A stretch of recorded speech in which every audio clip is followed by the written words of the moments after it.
It's time for the penultimate round of the season, and what a fantastic venue to come to.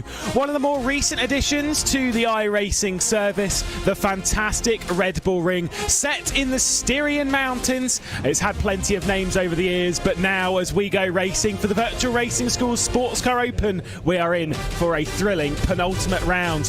What a season it's been, what battles we have had. Previous round of the season, we were racing at Monza, we saw battles galore, same as at Zolder and same across the season. It has been a fantastic run, and through it all, Hugo Luis has been on cameras, and of course in the commentary box, I'm Lewis McGlade, Sommel Aurora alongside. With more racing to come though, we could settle our championship today. Will it happen? Well, we'll have to wait and see. We'll do the numbers behind the scenes. Never trust a commentator's maths, but what a round we are looking forward to. Austria, a perfect racetrack for some proper Friday night racing. Oh, Lewis, I seriously can't tell you how excited I am to come here to Red Bull Ring and see what the action finally feels like. I think it's the first time ever we're seeing a broadcasted GT4 race at the Red Bull Ring, and seriously, being one of the new additions to the iRacing service, there's an air of excitement around the circuit, but also there's an air of excitement around the championship as well. Core Sim Racing coming in with quite the big of a gap, but again, SimRC have constantly been trying. Can this be the one for the first time since Zolder that they get one up on Core Sim Racing? Yeah, well, we'll have to wait and see. I mean, like I say, the racing we've had recently, we've said it time and time again, and sorry to throw it out once more, no, we don't have enormous grids here in the Sprint Challenge. However, it doesn't really matter. The racing we have seen, particularly the last Monza and Zolder, particularly the last couple of rounds, have been absolutely sensational. 3 wide, battles constantly through the race, timing, consistency, it has been perfect. A great show for all of us to build up, of course, into the Virtual Racing School's Sports Car Open Sprint Masters tomorrow.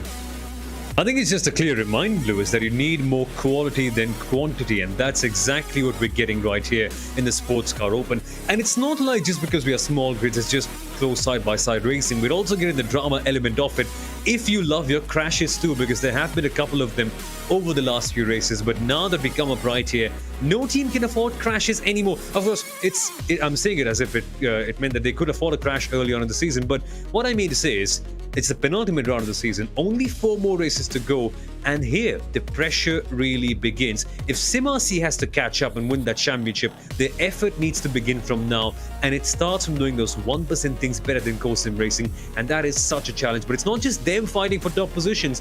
Otherwise, you've got big stories like German Sim Racing who could maybe come up and take their first win looking at their raw pace, or maybe even the returning fiercely forward IRS team. There's just so much going on with just 14 cars here. Yeah, we do want the McLarens to get a little bit stronger and start moving forward. They've had great pace in qualifying, but when it comes to their actual race pace, they seem to drop off a little bit. Got a couple of bullets in the gun for that one with the 2 GSR cars now, and of course, you say fiercely forward IRS rejoining. Red Bull Ring, as we've said, penultimate round of the season. We'll be changing things up, heading to the final round of the season, shrinking the circuit, going down to the Nürburgring Sprint Strecke, which will be a very different form of racing indeed. And what brilliant racing we've seen throughout the season. Part of that, Samuel, does come down to the fantastic format that we have where no one can hide.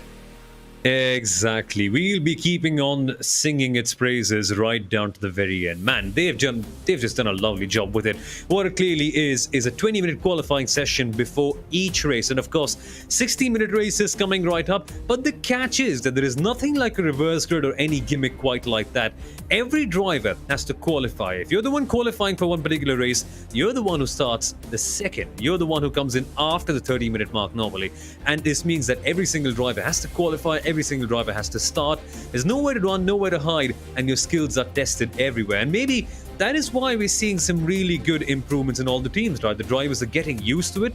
They're getting more used to, say, being the qualifying driver in this case. And now, many of them are at the levels of their teammates when they were a bit further back at the start. Now, championship-wise, things are still pretty close. I said the championship can be sorted today, and that's the same for any penultimate round of the season, by the way, whether you're separated by 2 points going in or 100, it doesn't really matter.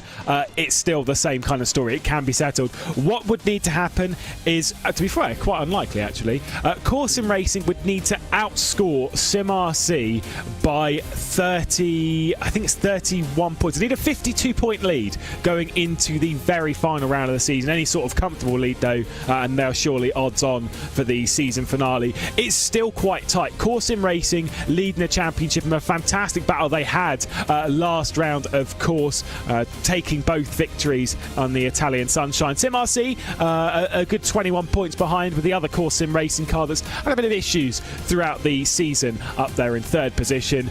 Team RaceSpot Sim Racing, they've had a couple of issues the last few rounds as they drop down in the championship chase now to fourth spot, and a little bit of hope they need if they want to get themselves back inside the title race. The 76 SimRC car, then we've got the Fiercely Forward Maniti Racing 78, that one being their Porsche, the Fiercely Forward IRS, who were not there in the previous round of the season. Radical's Online Track Racer as well, ninth spot for them, both back in action today. And the Alcantech NHR car, who somehow they've got a couple of issues today. Fingers crossed they'll have everything sorted, but they're going to give us a bit of action surely. Oh yeah, exactly. What's going on right there is that their, I wouldn't say second driver, but the second of their two drivers, Kevin Zwemstra, has faced some technical issues with their PC, and it's also something similar to what happened to Fiercely Forward Tricolor the last time out, except this time, Alcantech don't know what the issue is. And so, interestingly, Matthew Crisp has decided not to qualify. They will be starting the race on the back of the grid, and the reason why they're doing that is that Crisp can start the race, and it gives Kevin Zwemstra around 30-odd minutes left to sort out the issues with the PC and get back on track, and maybe make sure that the car has two drivers that it needs to finish the race. So that's what's going on right there. It's a race for Alcantech, even before the race begins, interestingly enough. It's a bit crazy right there for them. Well, here we go then. The Styrian Mountains, the sunshine as well. Here at Spielberg, everyone driving around getting ready. You can see the two GSR cars working their way up the order just on the outside there. Important slipstream is going to be key here. We're going to see a lot of people playing for it both today and tomorrow. It's almost more so than Monza, to be honest, because it's almost harder to mess up. So it's more like you definitely need it, because you know that the other people that are in the slipstream, they are definitely gaining big time. Yeah, they are 100%. I mean, this is going to be a bit crazy for everyone, right? You just absolutely need the slipstream right here at the Red Bull Ring. And even the corners right here, they're all quick, fast not right-handers, but a mixture of right and left-handers right here. Mostly right-handers in the Red Bull Ring, of course, but still, you can't live without the slipstream right here. And it's making me wonder quite a fair bit about the tactics. Now, the last time out, Sim Racing made it work perfectly. They didn't go out there, they didn't need the draft of some 5-odd cars to make sure that the qualifying tactic worked. They just went with each other and made sure that both cars got the draft, and eventually, Sim Racing had two cars in the top 3. And I wonder if SimRC are going to try something similar right here today, because they've seen that their rivals have made it work. They need a big qualifying result right here to make sure that they have that added advantage. If anything, I think that could just well work today, you know? Well, we'll have to wait and see. We're riding on board at the moment with Felix Luding. And by the way, we've made an executive decision this round. This is not turn 2. This is turn 2. We are changing things up just because we've had enough of that being called turn 2. It's not. This is turn 2 at Remus. Deep in the slipstream here of Racefox Krosny, I believe, is behind the wheel at the moment of the number 31. Of course, a fantastic racetrack, full raceability. Plenty of high-speed corners into low-speed corners, big straights as well in the mix. Couple of the SimRC cars as well being tight in the mix of this one, as well as the Fiercely Forward car. No Fiercely Forward Tricolor car this round, unfortunately, just the regular Fiercely Forward car and, of course, the Fiercely Forward IRS. Deep in the slipstream, though, through the Roche curve, down into the Worth curve, and then before we get down to the final section of the racetrack, going through Rinton, through Red Bull Mobile. Oh, and a Ruti off the track, though. Just thinking getting out of the way, maybe. Potentially, but watch out for them, by the way. Watch out for German Sim Racing. They've been our resident qualifying geniuses so far in the season, and I think they've taken pole with each of their cars in this season so far. I think they got pole in Monza as well for the first race. They're right up there. Right? You know that there's great qualifying pace. And now, of course, when we have spoken about qualifying pace, we have to speak about race pace as well, because that certainly has not been one of their strong points. But if anything, they could be on for a big one right here. But so far, not so good for them. Only P3. But again, it's only the first laps. Yeah, I mean, I wouldn't necessarily be too worried in the sense of quite clearly the other car was struggling a little bit there and got out of the way, maybe didn't really assist the teammate all the way around. Radical's online track racer, though, presently on that pole position in a McLaren, so we might see McLarens go well here, but of course for the first laps on the board, not necessarily a guarantee, but so you can see there in the slipstream of the IRS Fiercely Forward car and of course the German Sim Racing ACV car. You're absolutely right, by the way, when it comes to both of them being on pole position. The ACV car was on pole position for the first race at Monza, and the Hetzner car has been on pole position. That was when they had that 1-2 in qualifying the opening race at Barcelona. So seeming to go better in the first qualifying session, but these are runs of form where things can be a bit all over the place. Yeah, exactly. Things have been a bit all over the place for them, sadly, in the race right now. And I think what really happens at times is just your momentum gets shot down if you have a bad race. And maybe that can impact you in the second qualifying. Because, of course, both drivers take part in the race and both drivers have to qualify. Of course, in different times, definitely. But still, it can have an impact on both the people, both the drivers, of course, in each team. But again, good to see Radical's online back on, Lewis. They weren't quite there at Monza because of some personal issues. Some family were not quite feeling well for one of the drivers, so they had to go off there. But thankfully, they're back again. And all things considered, the McLarens have recently looked quite good. And now I was wondering about BOP recently. What was BOP really good at Monza? Was it not? And come to think of it, I think it was, right? Because we saw the BMWs come very close to a win, potentially with Volanti. We saw the McLarens constantly challenging for podiums. Of course, didn't quite happen in the end. And the Porsches eventually won. And I don't think the Porsches won because of the car. It was just that they executed things just a little bit better. So all things considered, I think Red Bull Ring should be a close mix as well. Yeah, of course, balance of performance is never a particularly easy thing. The Porsches, you can see it across the season. You could obviously argue the sense that it's the strongest car of the season, and I don't think that would be a hardly contested opinion there, but not necessarily the guarantee, because realistically speaking, it's the Porsche's been a quality car. It's just had, like you say, they've just nailed it between SimRC. They've just absolutely nailed the strategy week in, week out. They've never necessarily been the fastest car. I will say it's a bit of a shame that we only have two BMWs this round. Of course, we've got that Maniti one, the header shot. We do have the Kairos one as well, which, by the way, looks fantastic. We've said this before last round, but new livery on that car, looking absolutely spot on.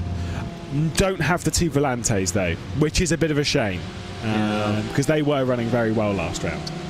Yeah, life happens. So commitments, of course, outside has made sure that Volanti couldn't quite compete in this one, as far as I know. And so that isn't helpful, because both of their teams were in the top 5 for most of the race at race number 1 in Monza. And considering how similar both the circuits were, you normally expect them to be quite close on. But again, they aren't quite here, and maybe this just opens up a chance for the Maniti BMW, because remember, the last time out, they were closest they've ever been to the rest of the pack, the Maniti BMW, and this one as well. On paper, looking like a BMW circuit, maybe they could just eke out a little bit more from that car and potentially maybe get somewhere in the top 10. What's happening here, though? That was the Radical's online track racer car being absolutely slammed by German Sim Racing coming into pit lane. It's, okay, right, but we'll talk of the contentious topic of this track, which, of course, there's nothing that iRacing can do about it. It's the nature of the track itself. But I will say that, at least in my opinion, I do like the Red Bull Ring. I do like the Austrian Mountains. It's a fantastic venue. However, it does have arguably one of the worst, if not the worst, pit lane entry of any track. It is downright dangerous. I was just thinking about it. What is it about the Red Bull Ring that makes it special? High curbs, the hills, the mountains, the grass. Oh yeah, bad pit entry. Yuki Tsunoda got it wrong twice in Formula 1 this year. And Yuki Tsunoda is not someone who started racing last year. Although a bit close, because he only started racing around 5 or 6 odd years ago. But whatever. You get the idea, right? It's an absurd one, this. it cuts in straight away from turn number 8, isn't it? And it's a really weird entry or inwards, and there's a bit of grass nearby as well. It's just an absurd one. They could have made it a bit simpler, though, I suppose. So, as far as I'm aware, the actual lane itself, I actually do not have a problem with. Although I'm not really a fan of the double dog leg type thing. That's a bit weird. Yeah. But each their own. As far as I'm aware, in the forest, in real life, in the forest to the left there, it's a nature reserve. As far as I'm aware, so they couldn't just bulldoze their way through it. They've got to be very careful with that kind of stuff. Respect that. Fair enough, but. To be fair, I'd almost say the way pit lane entry used to be, which you can actually see there, just on the right-hand side of the shot where you've got the arrow, that is arguably better than what we have. Yes, it's still dangerous. Obviously, you can crash. If you go too hard, you crash straight into the barrier. I get it. But at least then you've gone through the corner, you've completed the penultimate corner of the racetrack, you're diving downhill and then you're entering pit lane, rather than what is slowing down on the apex of a corner, which is just hilarious. And now the reason we bring this up is because I'm pretty sure at some point across the evening we might well see an issue coming through there. I mean, I think you could just see somebody driving through the grass and maybe hitting the wall at the front. It's such a... I just hate the idea of having a corner inside a pit lane. It's... Why? Just keep it straight. There's no need to complicate things as much. But hey, they've done what they've done at the entry and the exit as well, for that matter. Getting some fantastic camera angles there from Hugo Lewis. He's loving those. Nice little aerial shot over the final corner of the racetrack, which is a good one. Track limits obviously going to be a key factor of the day as well. It's an easy track to blast over the limits. I know that this is one of the circuits with the new track model as well when it comes to it picking up track limits and it actually requiring a certain amount of your car in a sense. It's a bit more realistic in a sense of it's a bit more consistent car to car, unlike how it used to be on certain other tracks, which is good. Still going to be a problem though. Yeah, exactly. It's not. I don't think it's not quite. I think Spa's also changed because Spa used to be a big problem when it came to track limits. I still think we will see track limits be quite a large problem. Just running through the penultimate corner, running through this section as well. You can exceed quite easily. Running down the penultimate corner and then through the final, so easy to run over the top. Of course, through Lauder as well, turn 1. It's kind of one of those circuits. You look at that. I mean, if that's not a track cut, I mean, they are pushing it far. They really are, and many times, I mean, you have those sausage curbs on the entry. You've got one sausage curb on the exit of this particular corner, turn number 1, but it's hardly ever very enforcing, you see, because you saw the core car run wide of that as well. So they've tried their best in real life to put some really harsh curbs over there. Many have complained, many teams have said in Formula 1 that, oh, this is getting a bit too costly, it's a bit frivolous, let them run slightly wide. But you're right, it's, in a way, it's a half-hearted effort. There's good curbs there's good grass on one side, but the other, there's just acres and acres of runoff. So I don't even know if it's trying to work out or not. It's a bit absurd. It is. I mean, if you go back to the Österreichring back in the day, of course, a circuit that opened back in 1969, one of those classic venues. As I said, it's gone through a few different names. It's been the A1 Ring. Yeah. It's been the Österreichring before that. And I mean, A1 Ring to Red Bull Ring, it's basically the same track with runoff and different entrances to the pit lane. But if you go back to the Österreichring, it was still a similar circuit. So some of the corners have been tightened up, have been reprofiled, but I mean, thankfully, through sim racing and stuff, we do get to drive these circuits elsewhere in sim racing. Such a quality circuit back in the day. It's reason why it stood the test of time, because it's fantastic. Except for turn number 1, that chicane was horrific. But back in the day, it did used to be a fast right-hander over the crest, if I remember correctly, like in the very first build of the track. Yeah, the chicane was great. That's way back in the day, the chicane came in, I think, somewhere around the 70s or something quite like that, but the old layout was just fantastic. And the feeling, right? You're driving up in the hills, you've just got greenery around you. I can't imagine what it must have been like to race those cars over there. You see nothing but greenery, and you know that, well, this is it. If there's no other way out, you've just got to drive like hell and maybe come back in the pit lane if you survive, because that must have been a dangerous era. Needless to say, of course, but still. will say, by the way, when it comes to our championship fight and what course and racing need to do. Of course, remember that second in the championship is the number 77, which when you look at the timesheets, the number 77 with 6 and a bit minutes left to go in the session, all the way down at the bottom. Obviously not a representative lap time, but 4.5 seconds off.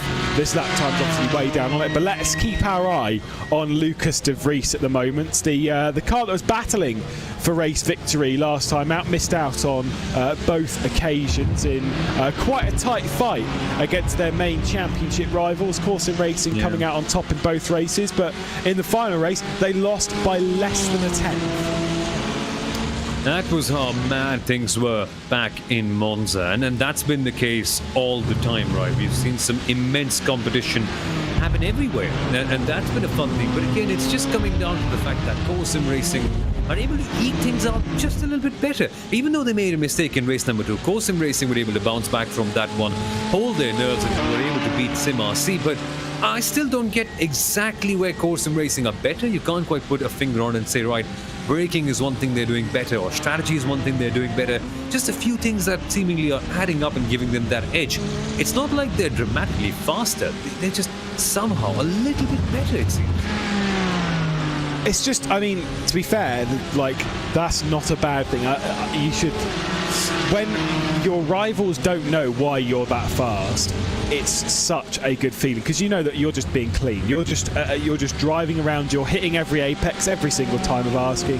It's just clean. It's consistent. It's comfortable. And that's what it is. But let's be real. I mean, SimRC have been on exactly the same speed of Core all the way through the season. It's just the consistency of delivering that Core have had. Let's see Lucas de Vries cross one. A little bit close to excursion on T8, but running over the final corner of the racetrack and over the line. An improvement only to 11th. But tyres around here, not a big deal. Should be able to stay out for a couple extra laps. Yeah, exactly. And that's when the momentum probably comes in, and that's when they can knock in their best lap times. But to be fair, SimRC, I think it's the first time ever coming to GT Force, right? And that's a commendable effort that they come straight into this car, which is not an easy car to learn, by the way. It may be theoretically a very good handling car, but it doesn't mean it's an easy car to drive. And SimRC are coming in and nailing it on their first go. So that's been quite fun, as we see a bit of touching between teammates, you know?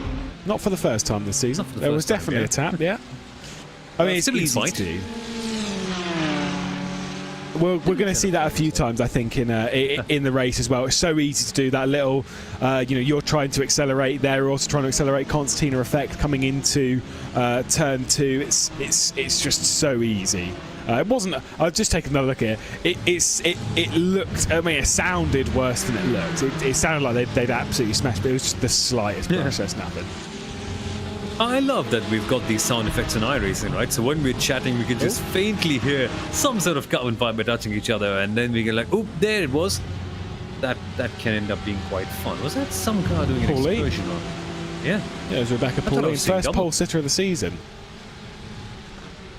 And how has it gone since then for the Fiesta Ford IRS team? It's just been a bit crazy for that McLaren. And one thing we can say is that there's always been the pace, Lewis. There's just the IRS car has always seemingly got something on there. Just, I think for the last couple of rounds, the last couple of races, they weren't quite here because Rebecca, of course, not feeling very well. But now it's good to see them back again. Good to see the initial pole sitters again. And I'm quite eager to see what they can deliver this time out. Yeah, I mean, the fingers will be crossed. They're currently up in 4th position, so they're actually in quite a good spot, and still a couple more laps able to complete in the session. Instantly bailing out of this lap was Michael Janney. Let's see what happened to Rebecca Pauline. Was this intentional to get out of the way of a teammate, or was this just running it too wide? Just running it too wide, knowing that it was going to be a track cut, and bailing from the racetrack. You've got to be careful of doing that, though, because you can pick up a little bit of damage in these cars, but obviously keeping your foot in, not to dig into the gravel. It wouldn't get too bad anyway. But still able to get round and get out of it.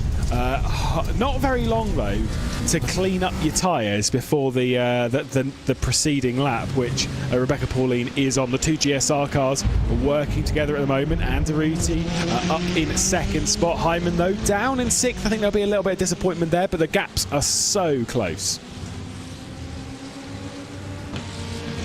It's is just going to cut down even further right now as the GSR teammates work together. Again, if there's one thing you can be sure of in a sports car open qualifying, it's that German sim racing will go out there and they will knock it right out of the park. But Maxim Ramstein, my word, being that solo core car up there just makes it even more impressive that the teammates isn't there. That must have been an absolute stonking lap. Yeah, Pascal Stix way down the order, considering, again, two-time race winner. Obviously, a bit of slipstream could have helped, which Pascal Stix is in the slipstream at the moment of Maxime Ramstein, so potential for a bit of an improvement. Does look like there's quite a bit of damage on the front end of that GSR car, but certainly is. It's been eaten into just a little bit. No improvement from Pascal Stix over this time, just 0.3 off of the pole at the moment. Unfortunately, by the way, for Maniti Racing, White was an improvement and got ahead of their teammate of Swires, but unfortunately now back down into last of the qualifiers. Of course, still the Alcantech NHR car yet to set a lap, but they won't set a lap in the session because Chris was going to be starting the next race. That's going to be a bit of a race in a race for Alcantech NHR if they can make it right there, and I hope they do, because they've been showing a great degree of potential in the last couple of rounds, and that might sound like the most generic commentator thing to say in the world. Just pick out a team and say they have potential, but no, genuinely at Monza they could have gotten P4, and there was a time when they were leading that back as well, until of course an incident happened at the chicane, the second one right there. And eventually they ended up tumbling down. But there's a genuine ray of hope that if they can get both their drivers in, yeah, for sure they might not have the ideal practice, but there's something good happening at the Alcantech camp. Yeah, we'll keep our fingers crossed for them, because, I mean, to be fair, that battle at the end of particularly race 2 was just absolutely crazy. That's a little bit too deep there from the first of the course in racing cars, being Ramstein running through the final corner. Pascal Stix in the slipstream looking for an improvement. Our championship leaders, ninth place at the moment, and ninth place not going to stay. They are going to move up into 8th, but that's still not great. Yeah, and how has that happened? How are we seeing the number 34 core car so low down?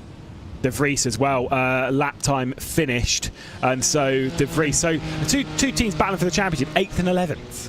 Yes, exactly. This hurts SimRC more than it hurts core right now, and this is just a bit absurd. Has it been that they've not quite been able to work so well with their teammates? All things considered, Red Bull Ring might not be the worst place in the world to have a bad qualifying result in. Oh my word. See, we told you that pit entry isn't good. Just isn't. Good job they're practicing, though. That's the main thing. Hopefully we won't see that in the race. A bit of a view as well at the new livery for the Kairos competition. Did get a cheeky glimpse of that prior to coming onto the broadcast as well, with their new sim gear as well in the form of shirts. Absolutely looks fantastic, in my opinion. I do like a good use of purple on a race car. Nice mix. Qualifying done, and a race up ahead. Once again, we'll go racing for 60 more minutes. Wow. Look at that for a hit. Full airtime, as they would give you on a burnout game. 50x bonus for the airtime. Yeah, hopefully no direct drive. Lucas De Vries will be the last car to re-enter pit lane, but a disappointing qualifying for SimRC and, of course, for Core as well, at least for some of their cars. But, of course, in racing, on pole position, Maxime Ramstein behind the wheel. Again, 60 minutes will go onto the clock as we'll get ready to go racing once again in the Virtual Racing School Sports Car Open. Just 4 races to go in the championship. We'll take ourselves a good look at the starting grid to see how they're going to line up for the penultimate round of the season. Course in racing on pole position, but this time it's the 35 of Maxime Ramstein, GSR by Hetzner alongside. They were missing last round, back into it, and Deruti on the front row of the grid. Radical's online track racer as well, rejoining alongside SimRC, but it's their 76 car, Core and SimRC, firing on all cylinders in the cars they wouldn't necessarily want to. Fiercely forward IRS, Rebecca Pauline, 5th spot on the grid, with GSR by ACV, Christopher Hyman rounding out that 3rd row of the grid. Team Race Fox, once a championship contender, now just clinging on at the moment. Crosney into 7th spot, and Pascal Stix, championship leader in the number 34 Core Sim racing car, only good enough for 8th. The 53 Fiercely Forward car, 9th and 10th alongside them, the brand new livery Kairos competition BMW, 11th and 12th being Lucas de Vries and Tom Sveers for Maniti Racing Green. The only other cars on the grid will be the Maniti Racing White car. Final qualifier, still within a second in that Maniti Racing White BMW. They are coming to grips with this race car and the series at the moment. Alcatec NHR will hopefully be on the grid. They are joining it, and fingers crossed that they'll be able to continue to the end of the race. But a fantastic grid we've got ahead of us, but it's more the question as to how high the likes of the 34 and the 77 can rise on this one.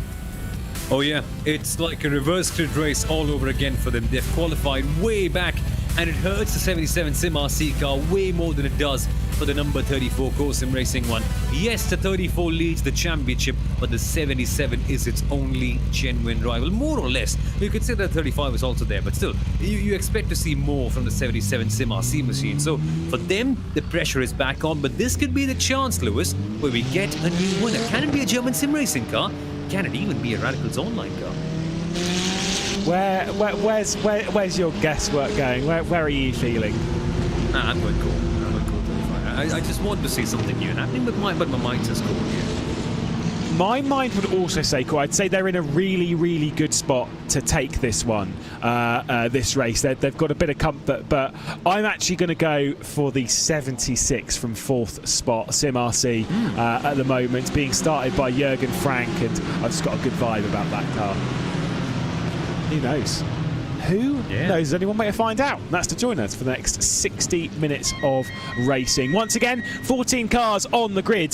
The Virtual Racing School Sports Car Open Sprint Challenge as we approach the end of the season. The championship fight is up in the air. Who's going to take it? Is it going to be between Core? Is it going to be Sim RC? Is it going to be someone else? Who knows? It is absolutely wide open for anyone to take advantage of. We are underway here at the Red Bull Ring, and GSR is going to lead on the way up to turn 1. They've had a fantastic launch as the GSR by Hetzner car. Radicals Online Track Racer also going to come through in the mix around the outside, of course, in racing a bit of contact. Oh, there's still further contact as there's going to be slipping. But look at the start that the Hetzner car has had. Wagner has gone. German sim racing seemed to be inspired here today. That's such a big gap right there. Radicals Online as well getting a mega jump. Look at this. Your pick versus mine, Lewis. Sim RC versus Core again. To the outside goes Sim RC, but it doesn't work out. Or does it? What a run. Oh, going to the... that's not so great, though, from the 15. I mean, brave effort from Maria Harushka. It's going to lose out, though, to Team RaceFox as well. And the GSR car that's going to come through. I respect the attempt for leaving your foot in, but unfortunately just not there. Anyone who tells me that Charles Leclerc and Max Verstappen, that you can't make a move around the outside...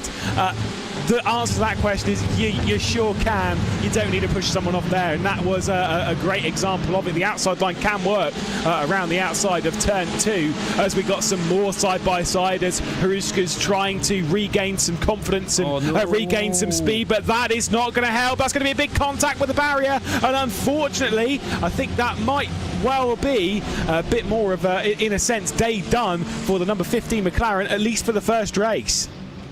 Yeah, I mean, they can still finish, but there might be a big repair time waiting right there for them in the pit lane. I just want to see if their car is okay, the steering is okay, because that impact can wreck the steering column. But again, that's McLaren doing McLaren things. The car just wasn't confident, Lewis, and when it snaps away, a McLaren can just go off and say hello to the barriers, and that's exactly what it did. Oh man, Fiercely Forward, they just were so brave on the start. I wanted to see a lot more of them. Indeed, Wolf, look at that from the, speaking of Fiercely Forward, almost hopping out of the way just in the background to allow the Sim RC. I think they've got a slowdown. That is what's happened. They have indeed got a slowdown. The 53 Fiercely Forward, Isaac Jean behind the wheel, they are dropping down the order courtesy of a slowdown penalty on the exit of the T1 Lauder curve. So easy to do. Slipstream is on. Radicals Online Track Racer, Tilly behind the wheel at present, keeping Jürgen Frank at bay and trying to set sights on Mike Wagner, who had an excellent launch, was able to clear away from everyone, but runs through turn 1 and such, just being dragged back in bit by bit. Yeah, exactly. They're chewing up that gap right now, and they're constantly making sure that it comes down. But still, it's still quite a good buffer to have with you, 7/10 of a second. And remember, the Red Bull Ring being the Red Bull Ring, the draft is always super effective right here. And the train goes a long way back, somewhere around a second, maybe even a little bit more in this circuit. So it's going to help them big time. It's just about who times their moves better right at the very end. There's not going to be a situation where anyone can run away with it because the draft just won't let you. They've got to be brave, though, with track limits at this point in the race. They've got to push. Jürgen Frank was fantastic through the final corner and instantly giving slipstream to the Porsche was Wagner, but the straight line speed and the exit of Maxime Villeneuve was enough to hold at bay the SimRC car. Matthew Crisp, after not qualifying and starting from the rear of the grid, has set the fastest lap of the race on a march up the grid, and now on the rear end of the other SimRC car, who's getting by Kairos Competition Apollo in the rear of shot, as well as there's going to be side-by-side up towards turn 2. This isn't a corner, this one is Remus.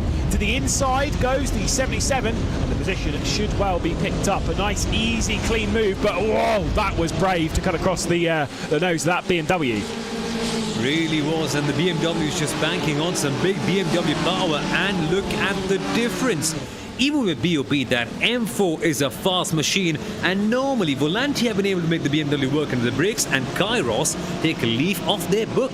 Good run right there. Yeah, superb. Superb. Like I say, being chopped off on the nose the previous corner wasn't enough to halt their progress. The straight line speed of that BMW, a nice clean drive off the corner as well, and a brilliant one to hold the position from SimRC, who are just trying to gain a little bit more speed, gain a little bit more from the racetrack. I will say the number 34 Core Sim Racing nearly did clear off the GSR by ACV car from the road down at turn 3, so they were pushing it. They were pushing their luck. There could have been tears, and that could have been exactly what the 77's waiting for. With these kind of racing and stuff, it's almost in a sense a bit like Moto3. You're in championship contention until you get taken out or whatever. It's kind of one of those things that you never really know. But Core Sim Racing, they've just built up a gap for themselves, right? They've built that cushion for themselves, and they've just done that by being a little more consistent than everyone. I think around a 20-point gap as they come into this round. So even one bad result, they wouldn't be that badly hit. But again, they can't afford it. And the round where Core Sim Racing looked the least impressive is also the round where SimRC also looked the least impressive. Talk about that. Madness. Yeah, indeed. Door open there a little bit for Jürgen Frank to make the move. Lesser Mollman, though, I think was trying to gain and has lost out in the end. And there was a bit of contact as well for good measure, but was trying to gain on the Team RaceFox. Set the fastest lap of the race on the previous one, did Marvin Lesser Mollman. Was not able to complete that move on Team RaceFox at turn 2, and so once again has to keep your eye on the mirror. Oscar Mangan, the well-experienced Irishman, sat there waiting, ready to pounce, and like I said, nearly cleared the McLaren off the racetrack just a lap ago, coming around the section previous, and thankfully avoided. But the thing is, it's just, like I say, in those kind of races, yeah, sure, you're racing for a championship, but at this point, you need to remove that from your mind. You just need to do the races. There's a big moment for Oscar Mangan. Nearly lost it. The Core Sim Racing car could have just had a situation like the Fiercely Forward, and who knows, this could have opened up the door for SimRC. Thing is, it hasn't. And they're lucky. It'll be such a big reminder for Oscar Mangan that, right, you can't push the limits up to 110. This was a bit too scary. Wow, yeah, like that is crazy stuff. I mean, I will say, not that it is anywhere near the same as Radical's Online Track Racing now set the fastest lap of the race in second position. Again, not to the same level, but the two times that I've been in championship contention in any form of championship, and particularly the first one, I was in position to win the championship comfortably by just driving around and doing my own thing and just being comfortable and not taking any risks, and then I decided it was a good idea to take an enormous risk around back markers at Bathurst. Don't do that, and nearly through the championship in the bin. I do get the vibe there was almost a little bit of that, like hope that's a bit of a wake-up call to Oscar Mangan, and we'll just once again get a little bit more comfortable in the race. The 77 though dropping backwards, which will be good for them as Moon loses the position to Matthew Crisp, who, like I say, is charging at the moment. I mean, only ways up from the back of the grid. I don't get two things right now. Firstly, how is seeing Jamie Moore losing positions? He's been one of the star drivers of this championship. The second thing, how is Crispy so fast when he has to make sure that Kevin Zwemstra gets his PC correct as well? If I was in that situation, I'd be freaking out and my lap times would be way slower than it normally would be. So full props to Crispy for doing that, but Maniti nearly do a call. This is good for the 77, just going to pull some traffic off of the rear end of that Porsche so it can focus on attacking. We'll say with Crispy. Of course, the hope is that Zemestra will join the session. At the moment, presently not in the session, fixing those PC issues, and will be very aware as to the race that is going on right now. And so if Zemestra can even get in, the fear will be that how much practice are you able to do? Nothing. Okay, well, we'll see what happens. Team RaceFox, though, fastest lap of the race. Of course, they're all setting them as the laps tick on. Alcatec NHR going to try and get by Kairos competition here around the outside of turn 2. This move is on. Anyone who says it isn't, I mean, you can absolutely make a move around the outside of turn 2. We'll see this one. It's just a straighter exit. Yes, sure, there's a car on your inside, but watch this. The drive from that McLaren off the corner will be quite nice. We know that BMW punches a good hole in the air. It's funny, right? You can't make a move at turn number 1 because then you'll be swallowed back down on the run to turn number 2. But if you make a run over there, maybe somebody can counter back and get it done at turn 3. I love this effect that happens right here at the Red Bull Ring, but this time it's not just about what theoretically could happen on paper. The Kairos car normally would have passed the Alcatec one right here on the run back down to turn 3, but that didn't happen. Alcatec were able to fend that off, just the advantage of having a slightly better exit off that corner. And I reiterate my point. How is Matthew Crisp able to focus so well on his driving and still not just pass some really, really good cars, but also set some very competitive lap times in the process? Indeed. Wow. Wagner has once again started to pull out a little bit. We've got 2 separate trains happening at the moment around the Red Bull Ring. We've got first down to 7th with Oscar Mangle on the rear end of that train in the 34. Main rival, though, the 77, is in the midst of this train, the one that runs from Crispy down to 13th spot. Of course, Maria Harushka has been able to keep going, has been able to get back onto the racetrack and keep going. It seems like it is tracking straight. The 2 Maniti cars might switch positions. I think the 78 might have got a bit of a slowdown penalty or just a terrible drive off of turn 1 at Lauda, and I think the BMW should be able to pass. I think it's just a terrible drive. Yeah, just couldn't quite make it work out right there. Just got a bad exit, and plus the BMW used every inch at the Red Bull Ring, so they were able to get that slightly better run at that corner. What I'm noticing right now, there's nothing happening in the top pack. They're all close by and nobody can escape really because of the drop. It's like a big lasso, right? It just swings up on your neck and just pulls everyone back together.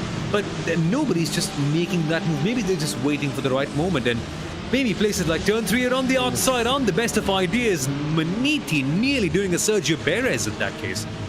Yeah, that was a bit ambitious there from Wunsch, and just going a little bit far out, but then just decided to go a little bit rally-esque and push the rear end out of the car. Crispy has been able to pull away from this group quite comfortably, which shows that, realistically speaking, Jamie Moon needs to get by bed ASAP, but Isaac Sheehan sat there as well now as Nopefall's closing in that Maniti Racing BMW. This is a little bit desperation, a little bit of battle stations which may need to come out for the 77. It needs to make this move pronto. And the top group, like you say, they know that. They are just going to sit there ticking away the lap times right now. If they race, they lose time. Right now, they are not losing time and things are looking good. Oscar Mangan, though, at the rear of that group, that shows how quick they're going. He's the last car in that group, just at the fastest lap of the race.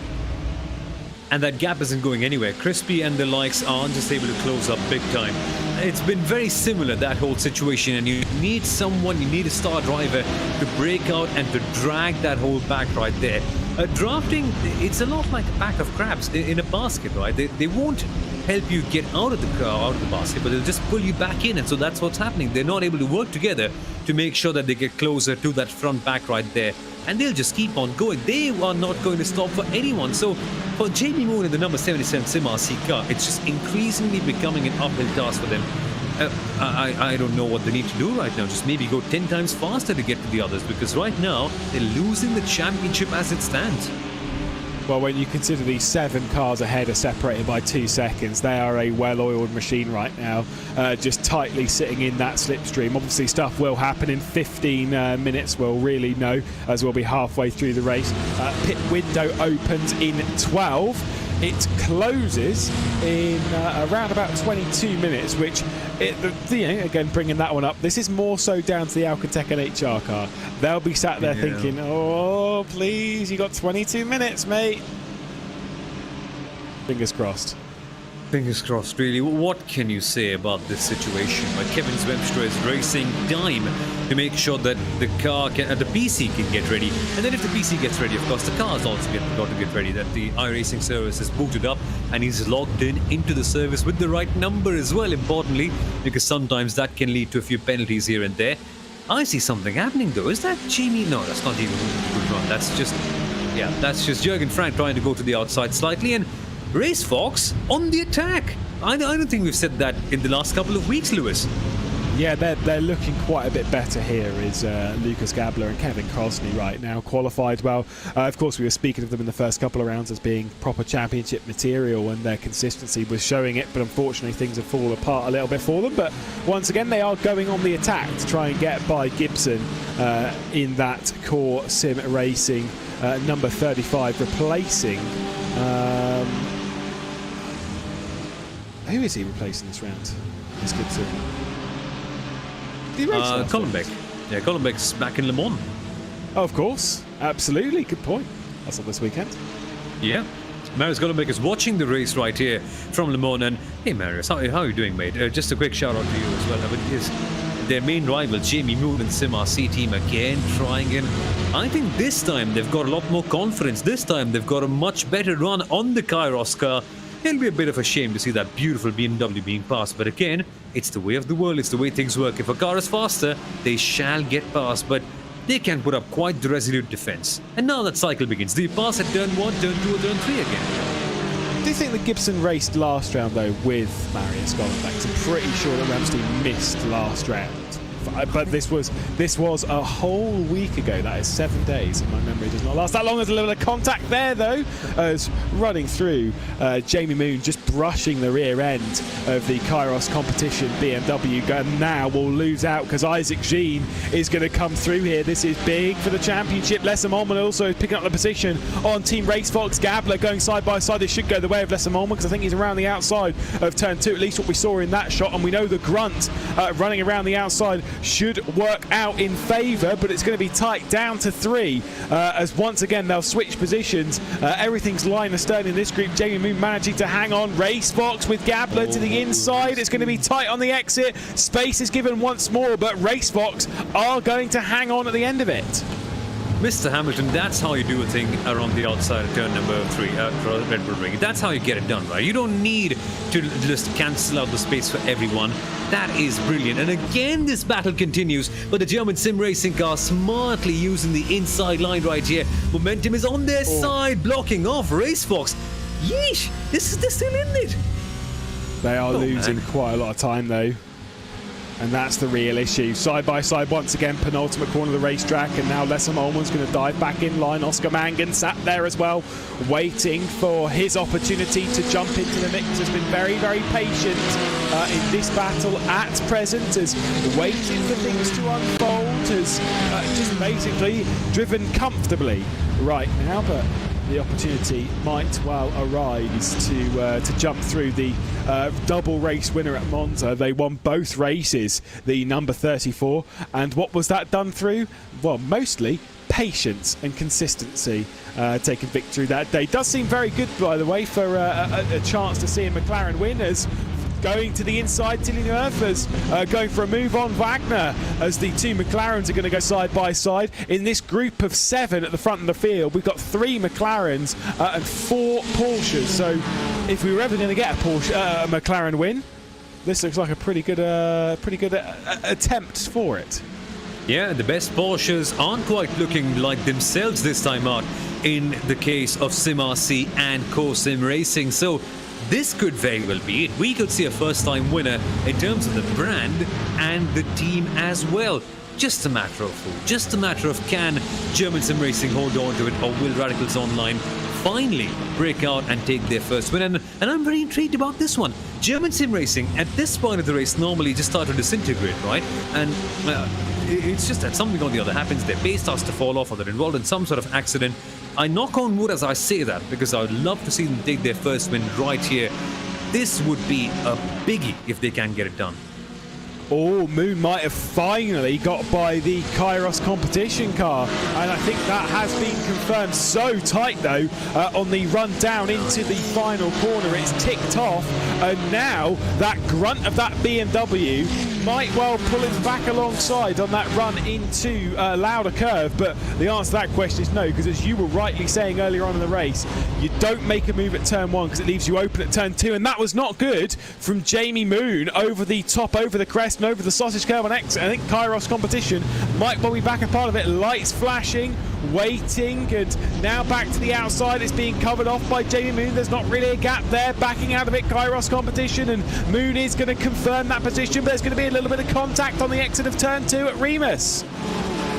Oh, this is brilliant. This is so good. And finally, it seems like SimRC have got the edge on Kairos. But again, the lasso effect.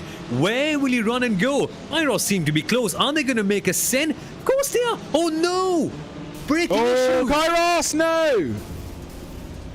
Oh, and that is also Isaac Jean as well. We'll need to take a look at that.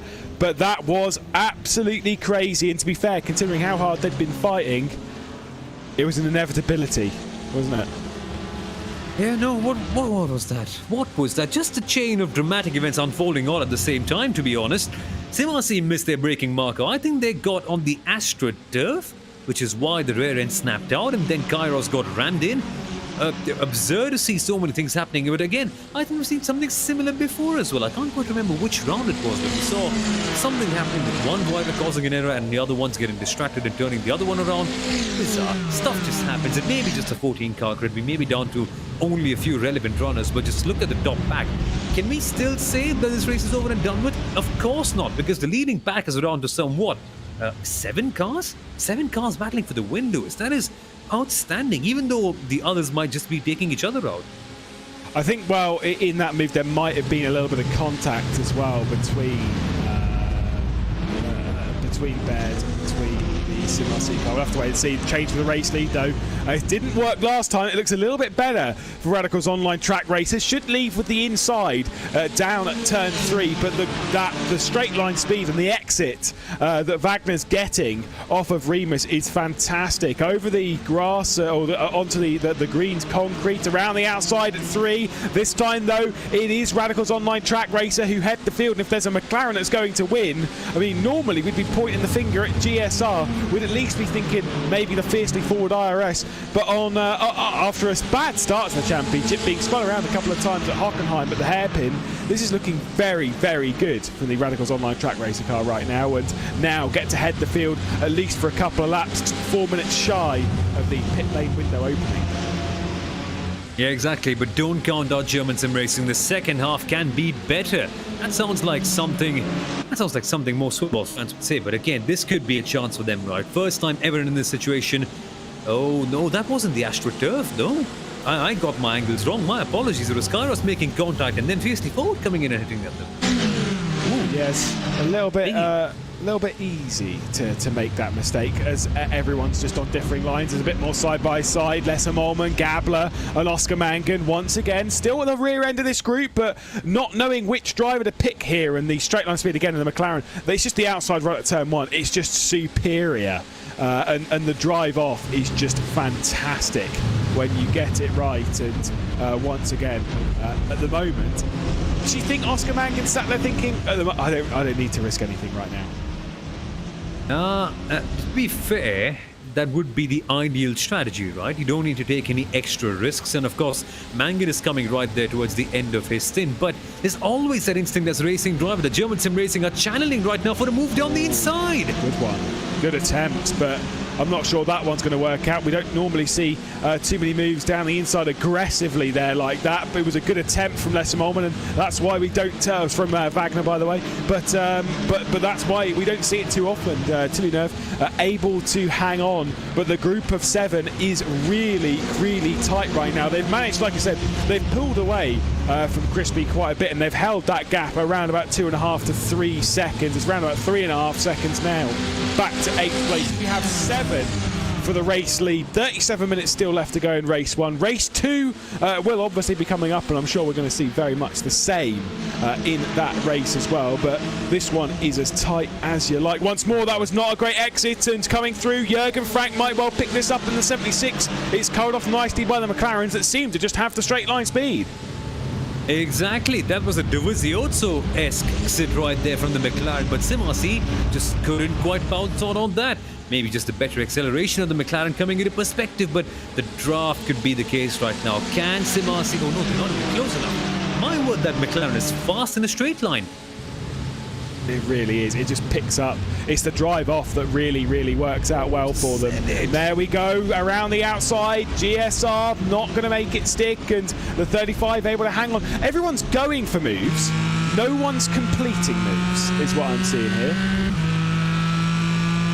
Not a bad position to be in for Lucas Gabler right now. Course Racing sending. Oh, that was a bit naughty. That got a bit naughty, and they're going for a move down the inside. That's unnecessary. Yeah. That honestly is. That was not great and fairly undeserved, unfortunately. But again, it was just hard racing, and yeah, not ideal from Thomas Gibson diving into the inside, and contact was made. We'd need to see from a different angle, because it may well have been the GSR car turning in. I didn't really see it too well myself. Let's take another look. So there was contact on the straight, which in my opinion is never on. And let's take a look. Oh no, it was GSR turning in a bit, I think. Yeah, well, yeah, I think a little bit towards the exit of that corner. Again, Cole were committed on the inside. There was barely any space, so it was closing in right there. Now, that was a bit of a crazy one, but that's what happens, right? When everyone's going bonkers, when everyone's making moves, sometimes it just spills over, like any party in a college, basically. Yeah, it like I say, a little bit too hard there between them, and now it's split apart the groups. It's promoted Oscar Mangan in position, and now is a part of the battle for 4th position with their teammate. And of course, you've got the Team RaceFox car in there making it a RaceFox sandwich with Corsim Racing bread. Not getting that one wrong. Very tasty indeed. 2 McLarens though for the race lead, and the only Porsche at the moment that could stop them is that Simracing one. Here comes RaceFox again around the outside at turn 2 at Remus, and that one's a little bit bold and pushed off a little bit there from Gibson. I don't think he'll fancy that one too well. And Oscar Mangan, well, he's slipstreaming back up to it, but the drive off from Oscar Mangan right now just isn't really there. The straight line speed from Core just not quite as active as other teams. Pit window is open though. They can dart in right now whenever they feel they wish to jump down there, and so right now I get a feeling a lot of these teams in the top group might well just stay out at least towards the end of the window, but those in the mid group, I think they might jump in pit lane. Yeah, exactly. They need to do something special, and it's not like undercut or overcut is a big thing right now. It's just clean air. There's ample of clean air that the back group have got already, so they just have got to make sure that their second drivers are a lot faster. Sent by RaceFox, so this is nice to see. I love the intent, and that is how you make a move done. That was amazing. Yeah, absolutely superb. Shame about the track limits on the end of it, but that's nothing to do with them, as they picked that one up, and now the switch between the 34 and the 35, that would have been straight over the radio. Gibson, by the way, buddy, Oscar Mangan's coming for you, and just got back in the spot, and that is exactly what happened there. And into the pit lane, the GSR by ACV car has already driven down straight away. Speaking of GSR, once again going back for the race lead. Hetzner trying to make it stick. Wagner around the outside of Remus, diving back down to the inside. Radicals Online Track Racing, Villeneuve not going to make that one stick. They're going to be side by side in the exit, but we know the outside run is better for the GSR car. Should be able to get clear before they hit T3, and the drives off from the McLarens is absolutely superb, and the Porsche of SimRC 76 and Jürgen Frank can do nothing about it. except for try hard. And that's what they're doing. They're still in that pack, but they're not close enough. I get a feeling that they can bounce on this opportunity. With both of them fighting, they can be the ones sneaking in there. Radicals are sneaking in though, going to the inside line, and they've got a very good run, Lewis. This could be a chance for the lead now. If they're going to remain side by side, I'd almost guarantee that the SimRC car that we're on board with is going to dive for pit lane and just think, look, you two are costing yourselves so much time. And it could have been a battle between the three of them, but the more they do this, the more that RaceSpot will be back a part of it to the inside again. Oh, that's going to be close to contacts. I think that is the pit lane entry going for GSR, and that is why we said it before, we'll say it again, the pit lane around here is absolutely ridiculous, and that is why that was near chaos. If this is for cars, imagine what it must be like for bikes. I can't even start to comment on that. But again, let's get back to the racing, shall we? The pit lane is a topic of discussion that we shall always carry on for later on. But this is nice. Now they've got some clean air. Now they've got some a bit of clean hands. They don't need to scrap as much. And this needs to be a great in-lap. If this is the in-lap, by the way, they can also go a bit longer now. They have lost a lot of time. You know, obviously, because like you said, when we were looking at them before, it was just three of them for the race.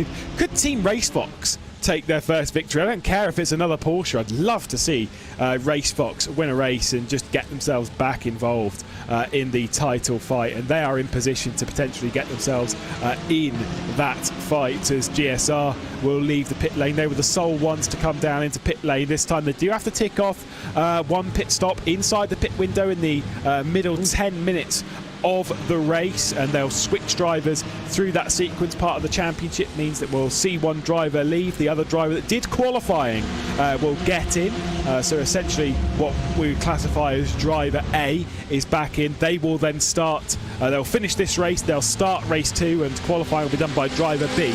We'll get more into that, of course, in a moment. And to be fair, if I'm having to explain it to you, you should have been joining all the way through the season. RaceFox into pit lane, Core both staying out, SimRC staying out, Radicals Online Track Racer staying out.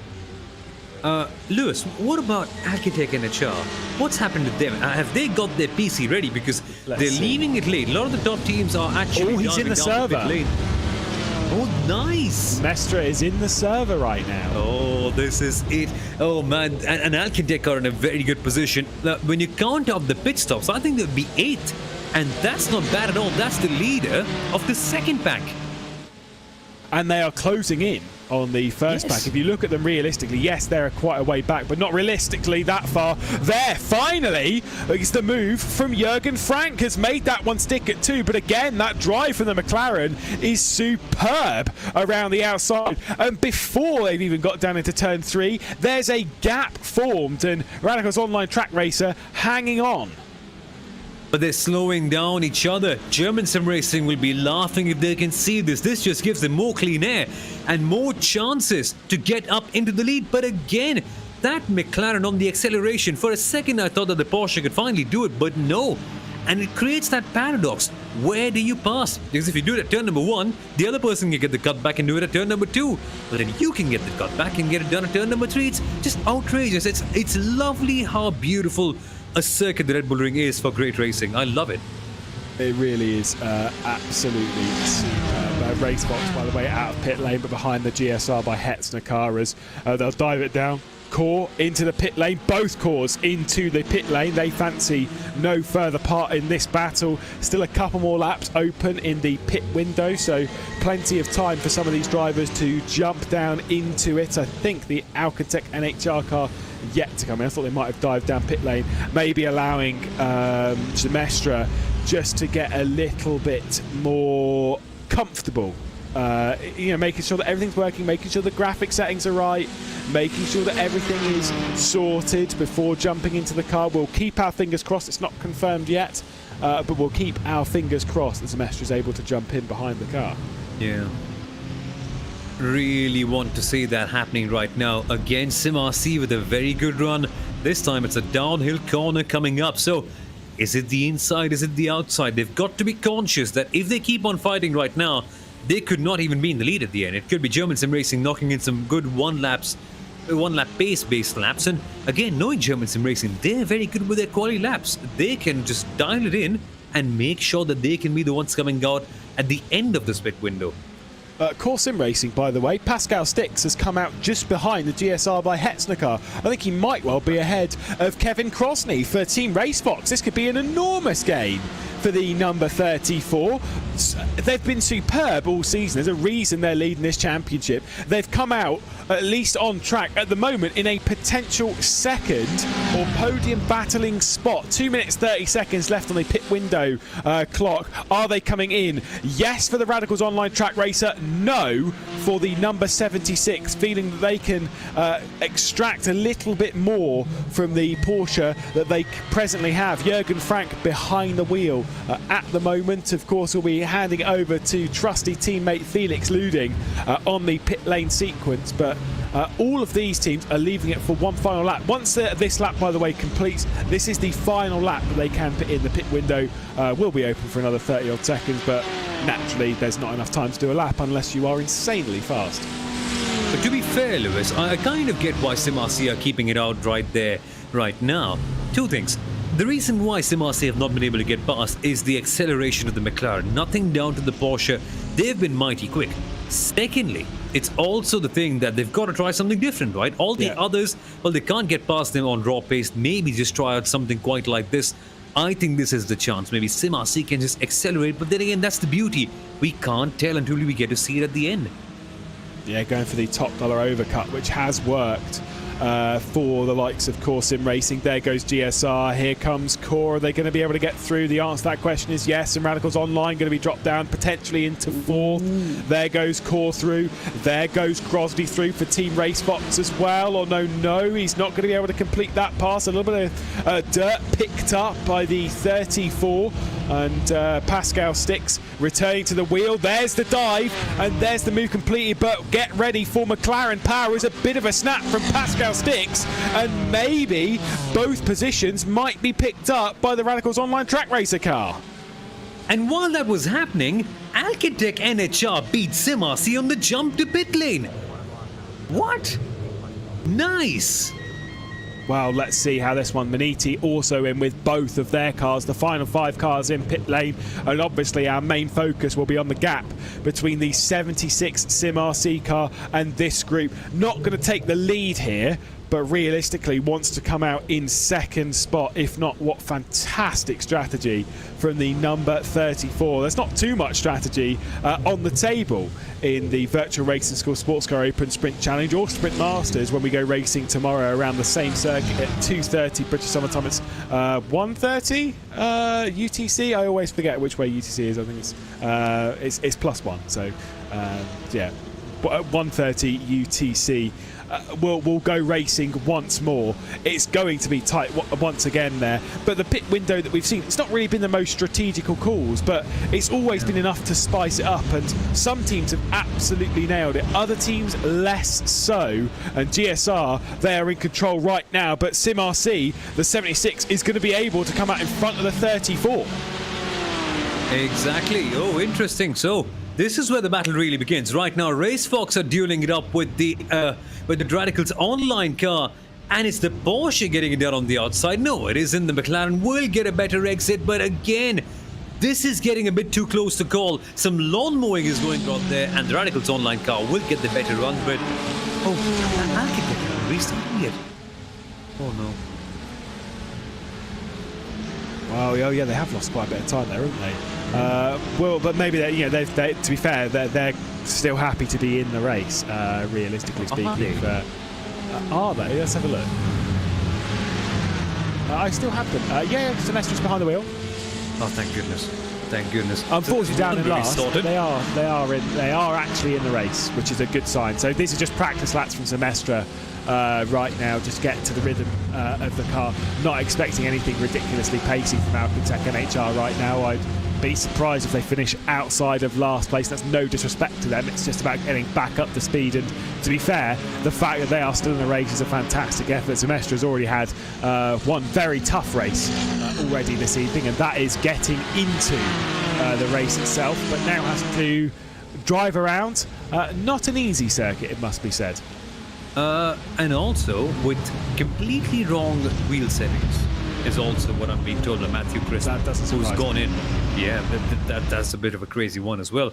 But Crispy, what a stint by Matthew Crisp of the Alcantara HR team, just driving that team from the back to the top of that second pack that we have right there. But we're seeing a bit of internet issues happening with the co-car. They're dropping on and off, and I hope that doesn't become a major problem throughout the race, because they could be serious competitors all the way in. But DSR by Hetzner, man, have they executed it to perfection. They are well and truly up there. Yeah, Antaruti's gone right now. We may well see a McLaren finally win in the sprint challenge, which would be a fantastic sight, must be said. Remember though, when it comes to winning, you yourself can also have some as well, because you can head to giveaway.sportscaropen.com, because we're giving away a Lego Technic Porsche 911 RSR after every race. But of course there is also the chance across the season that there will be a Virtual Racing School's Direct Force Pro wheelbase handed out as well. All you need to do is head to that link, giveaway.sportscaropen.com, for your chance to jump in. And to be fair, why not? Even if you do win the Lego Technicar, which by the way is a fantastic bit of kit, it's not just the fact that, oh wow, you've won that. It's also it's a good couple of days worth of entertainment from putting it together. It's not the fastest build game to mankind. It's not that I'm that good at it, but still, really is a very, very impressive piece of kit. So go and get yourselves involved. And again, why not? Why wouldn't you do it? Is it open for us commentators as well? I don't know. I've not asked. Got to give it a shot right here. But Well, I man, just put it what a down as a car fake that name, it'll be fine. Gotta Not try, encouraging gotta it, by the way. Still, what detail on the car, that one.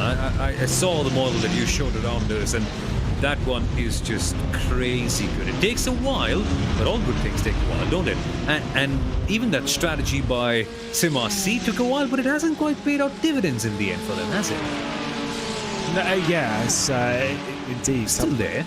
It's just, yeah, it's just how it goes sometimes. Obviously, with the pit window, once you come in at certain, obviously different times, you can lose a slipstream, gain it. It can work out in favour or against, and right now the team that's worked in the most favour is GSR by Hetzner, who are 3 seconds clear of SimRC. Core have made some very good progress through that, but Pascal Sticks in 3rd spot. They'll want a little more. Remember that Oscar Mangan was sat in 7th place at the rear end of this train all the way through the opening stint of the race, and then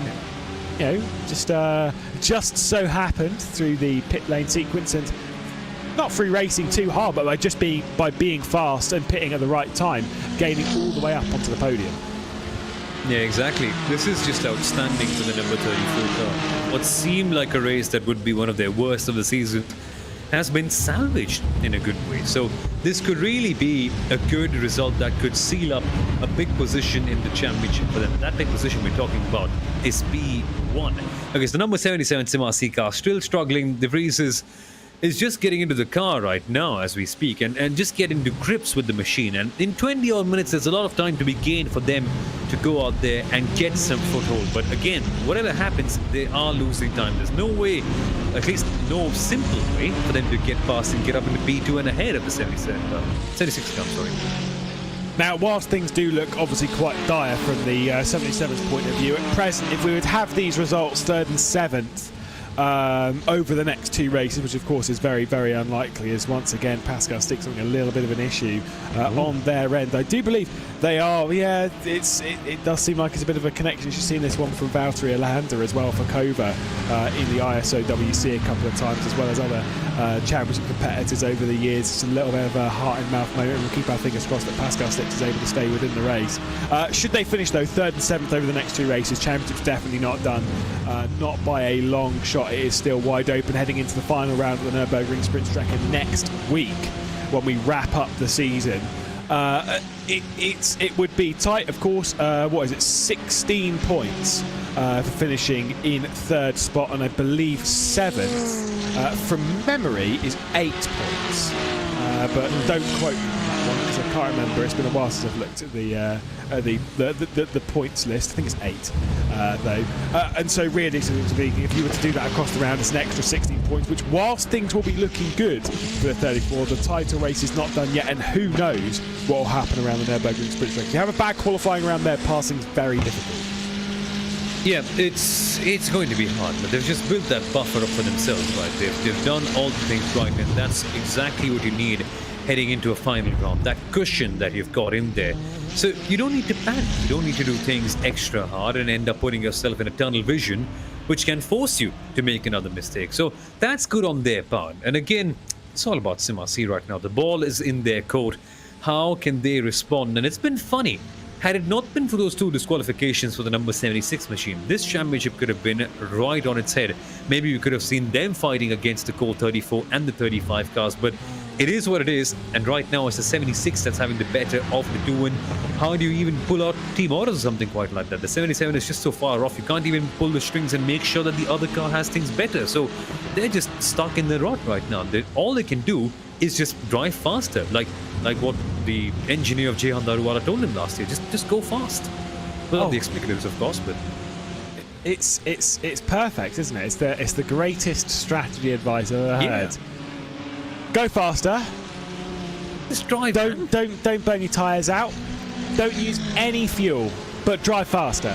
Oh, by the way, overtake everyone else. Win the race. Just easy, win the mate. championship. It's easy, mate. Yeah. Thanks. Just a normal afternoon's work. Obviously, it's so hard. I mean, in this kind of when everyone's practiced this much, when everyone's this ready to go racing, if you were to lay over every single lap, you'll really realise how consistent all these drivers are. They're always braking exactly the same point, accelerating exactly the same way. It's impressive. Now, whilst you would say, well, I brake at the same point every single time, and I do all this and that. Yeah, I mean, you probably do, but it's the amount of risk that they take. You know, when you put together that fantastic lap in qualifying and you think, ooh, that was a good one. That was a good one. Every lap at this level, even at this level, needs to be that lap. You don't have a middle ground. You need to be nailing every single time to perfection. As once again, Pascal Stix's internet connection might well be departing us. I'm concerned. Yeah, I hope that doesn't happen, because if that connection goes away, suddenly their margins look a lot weaker in relation to what it previously was, and that does not quite seem like a good idea for them heading into the final round. For sure, it's not the worst thing in the world. 77 is still not in the best position, but still, you need as much support from yourself in a way as you possibly can heading into that final round of the season. So let's hope that the connection is okay. One thing I've noticed right there, though, Don Squirek has been doing a lovely job in the number 21 car. That's just a very smartly driven car right now. The Radicals Online are just right there. They're not bothering anyone, but they still has to be one of their best results of the season, as far as I can remember. Yeah, I mean, they were running really well in the first round of the season when it was a slightly different driver lineup. Ben Hackerson was behind the wheel of the Radicals Online track racer alongside Squire Ektelinov. Joined the championship as Pascal Stix. Once again drops down, is back to it though. There we go, just popping back. We're keeping our eye very much on that, as I am genuinely concerned for the number 34 Corsim racing car. I'm just keeping my eye on chat just in case it does get dropped. We'll know very quickly whether Pascal Stix will remain in the race, but it is not looking good. That is so hard, by the way, to race against when someone's like that, because you're just like, if I go for a move, are they going to be able to see me? Yeah. Yeah, no, exactly. Just that element adds in. Yeah, I mean, thankfully we're driving GT4s around Spielberg, which is quite a quick circuit, don't get me wrong, but it was when you do things like IndyCar racing at ridiculous circuits. I mean, Indianapolis, fair enough, it's always very fast. When you go to somewhere like Talladega and do some IndyCar racing, which I have done before, might well be the scariest thing that I've ever done in sim racing. But, you know, each to their own. If someone's blinking in that, yeah, you've got some big problems. By the way, I think we were getting up to like 405 kilometers an hour in the slipstream, and it was. And someone starts blinking. It's scary. It is scary. Good fun though. Good fun in what way? That just sounds like a mighty, mighty scary idea. But again, that's the thing, right? Already racing is so crazy. Already you've got some mighty close drafting going on. The cars are so twitchy, and then somebody starts blinking. You see, I'm struggling to find the right word for it. It's just a bad idea. Yeah, it is. I mean, look, blink is one of those things it's just one of those things that happens, you know, poor internet connection, etc., etc. It is one of those things you do need to get used to racing with, and I'm sure every single driver on the grid has raced against someone that's had that, or they've had it themselves. It's not pretty. Unfortunately, at the moment, Pascal Stix is like, he will have been told. There is no doubt in my mind that someone has told him, be it his teammates. I mean, Oscar Mankin is very much aware, he's keeping his eye on all of this as well, so I'm sure would have been the first one to be like, hey, by the way, put it in the back of your mind. If there's nothing you could do about it, put it in the back of your mind, get on with the race, just do what you can, you know what I mean? There's just nothing more you could do past that point. But you've got to be extra careful as a driver when you're racing against someone who's blinking. You normally tend to be more cautious, and in a way, it can play into the favor of the car that's blinking because nobody wants to get close, and that can make sure that the others just don't get past. Well, whilst one GSR car has been running around very, very well at the front of the field, the GSR by ACV car is behind the Maniti car. Tom Sveer is behind the wheel at the moment, and Christopher Hyman closing in will try and make a move down into turn 2, I will say. Will be close enough to maybe make something stick into Lauderker, but there's that lift off that you were talking about where they just don't want to go for that move. Sveer is also a little bit wide, and now watch this, the punch out from that McLaren. Great launch from T1, already pulling alongside whilst we're halfway down this sort of kinky straight. This is what some would classify as turn 2, even though it's definitely not. Into Remus and heavy on the brakes, covering off on the nose and back up into 8th spot as the 68 begins its rise back up the order after having issues a bit earlier on the race. Drive off there didn't look so great though, as Maniti once again will be back a part of the fight. Interesting then, the Maniti car of course gaining in confidence every single round, and now that they can actually fight against German sim racing, it's quite encouraging. The BMW hasn't been so good for the Maniti, I think the Maniti white car that is, but yeah, at least there's been some progress all the way through in the season, and they're keeping up. The turn number 1 might be a chance traditionally, but again it just seems to be something happening, right? The Porsche can't quite seemingly make him move down at an uphill corner. Not down at an uphill corner, up at an uphill corner. What am I saying? I will say though, for Alcazec and HR, I know we're going back to bashing on this one, Matthew Crisp will be qualifying, but it does give them a little bit of time now for Zemestra after this race. Has been driving around the course, wrong wheel settings, etc., and is just basically trying to reach the checkered flag and score a couple of points. They will have time to reset things though and go through the motions to actually sort it now that we believe the PC is actually running perfectly fine. Knock on wood. I don't know about that though myself. They could be in a strong position next race because they do look pretty fast. Obviously not right now, but in comparison to Matthew Crisp's earlier pace, rising up through the order, there could be good stuff. Yeah. And Crispy himself came up to message me recently, and he said that it's just good practice race number 2, and I've got to agree with him. It's good track time. Kevin is also getting a hang of it. And Crispy's going to be the one qualifying for race number 2, which means that they could be starting very well up because Matthew Crisp was very fast in that first thing that we had right here. So good things could be on the way. And at the end, it could be much like Monza, where we have a good back battling for one of the top positions. Maybe this could be the chance again, right? They were denied that big result back in Monza. Finally, this could be Alcantech's big break. Who knows? And I've been waiting for this for a long time. We're seeing a few teams constantly come up there and have good results. We're seeing Radical's Online Track Racer being that team today. German Sim Racing breaking their boundaries and potentially getting a win right now. It's just so soothing to see new teams come up and break their barriers right now. I think, maybe this opens the floodgates of McLaren victories. Who knows? Who knows indeed? I mean, we'll have to keep our eyes on that one. Andrew Uzi, though, leading very comfortably at the moment. De Vries past Ramstein as he's dropping down the order. Something's happened to Maxime Ramstein. Did very, very well earlier in the day, but unfortunately for Ramstein, that is not ideal. Pole sitter off at the final corner. Now, for someone of that quality, I'm going to say that I think there might have been some assistance. Nope, I'm completely wrong. Slid in a bit too quickly. Oh boy, oh boy, oh boy. And to be fair, what this does is just kind of opens up the championship battle to only 2 cars. Because right now, the 35 with that error, I mean, they were already some 40-odd points behind the 34 Custom Racing car. That just puts them even lower down. In a way, it's all becoming a bottleneck right now. We know who's going into the final 3 races as the major championship challengers, and seemingly the odds are just going everywhere towards the 34. Is there a chance that they can actually seal it, this time? They can still seal it this round, but if they're going to continue on this one, as I was saying earlier, especially now that De Vries is in 6th position, which is 9 points, might be 10 actually, for 6th.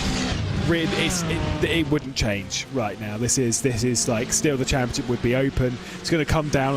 The gap's going to go out a little bit, more so to the tune of an extra 5 points. But remember that the 34 going into the final round of the season needs to lead the championship. Departing here today needs to lead the championship by 52 points, which, whilst is possible, do not get me wrong, is unlikely.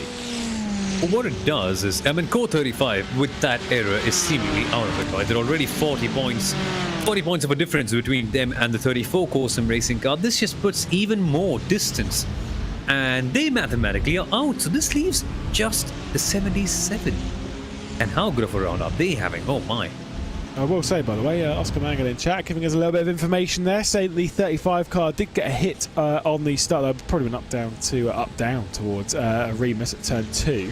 There was a little bit dicey through there, and having to drive with a bit of steering damage in that 35, which, whilst yes, you get used to, one driver gets used to, then in this championship, obviously you have to jump out and pass it over to your teammate, no repair, just get on with it, and yeah, we'll have to get used to that, going up against all of the practice that you've done with the steering wheel going dead straight.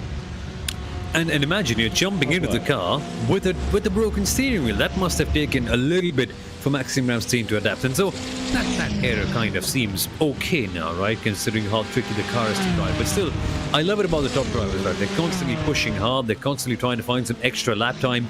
Even though it may, on paper, seem like a dead rubber in a way, I still love that they constantly just go out there and try to push their limits. And Ramstein, well, clearly that was exactly what he was trying. Well, I mean, also, let's be honest, if you're already steering 15 degrees to the right, that is the worst thing to have around here, because most of the corners are right-handers, so you've got to be steering right, which means that what was originally turning 9 degrees, now you've got to turn this really sort of unorthodox 100, 120 degrees. You've got to really get it in there, and it's just like, oh, God, this is very, very bizarre to drive. Again, it's counterintuitive. Of course it is, it's damage.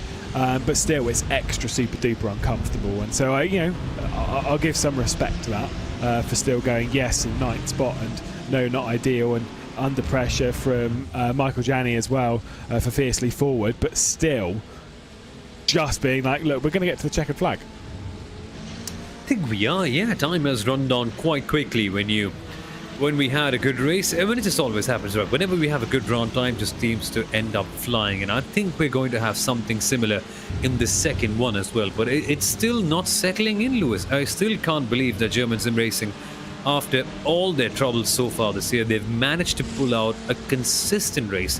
And the one time they pull out a consistent race, they are bang-on winners. Yeah, and they are looking very, very comfortable right now. This is back with Ramstein and Janney for that 9th place battle. And Aruti, though, you're absolutely spot on. They have run away. Mike Wagner and Aruti very much in control here in the first race at Austria. Maybe they will fancy doing the double around this fairly new circuit to the iRacing service. Imagine, right? A double for German Sim Racing. That'll be huge for their championship hopes, considering that one of their cars hasn't quite been there all the time. So this is amazing. Meanwhile, battles never end in the Sports Car Open Sprint Challenge. They really don't. There's always something or the other happening. Michael Janney trying to get one past over Maxim Ramstein. And mind you, Ramstein is a iRacing World Championship level driver, has raced in the Porsche Tiger Esports Super Cup. So for Janney, if he can actually get past Maxim, even though it's not Maxim's most comfortable car, it'll be quite something, because Maxim has put in some tremendous performances so far this year, even with the damaged steering wheel. This has to be a commendable one if he can get past. Big if though, Ramsey as well, pole sitter in this race. Lift out there from Michael Janney, not fancying the move down into T2. So just basically playing it a little bit safer, maybe trying to clear it off down into 3 as once again Pascal Sticks just dropping out and dropping back in again. Still all right though, fingers crossed, got a bit concerned there with that one. But still, let's see if Janney can make a move. Just going to sit there. Now, we saw patience work out in the favour of some last round. Yeah. I wouldn't try and be patient though, because we saw it work very much against some teams that were being overly patient or attacking at the wrong time. Yeah, it's all about timing when you pick your moves, especially when the circuit is such a big draft fest one. But I think it should be easy pickings for Michael Janney right now. I tell you why. That car, simracing, their steering column is a bit bent. Secondly, the draft is in the favour of the facely forward machine right now. So, all things considered, it might seem like he has a good chance. But again, racecraft comes in handy, and Ramstein has got bags full of them. So, let's see. If Ramstein can defend, this will be quite a big win, right? Just blocking off another car with a damaged car, not having momentum, low down, having a tough race, but still holding him off. Oh, this will be some mark of quality, if he can. Both ways, by the way. Huh? It's just quality from both ways if they can just get it off.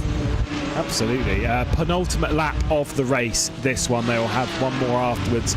The white flag will be out when they come round to see it this time by, with 1:20 left on the clock. Now we're seeing the attack as Michael Janney is going to go for it.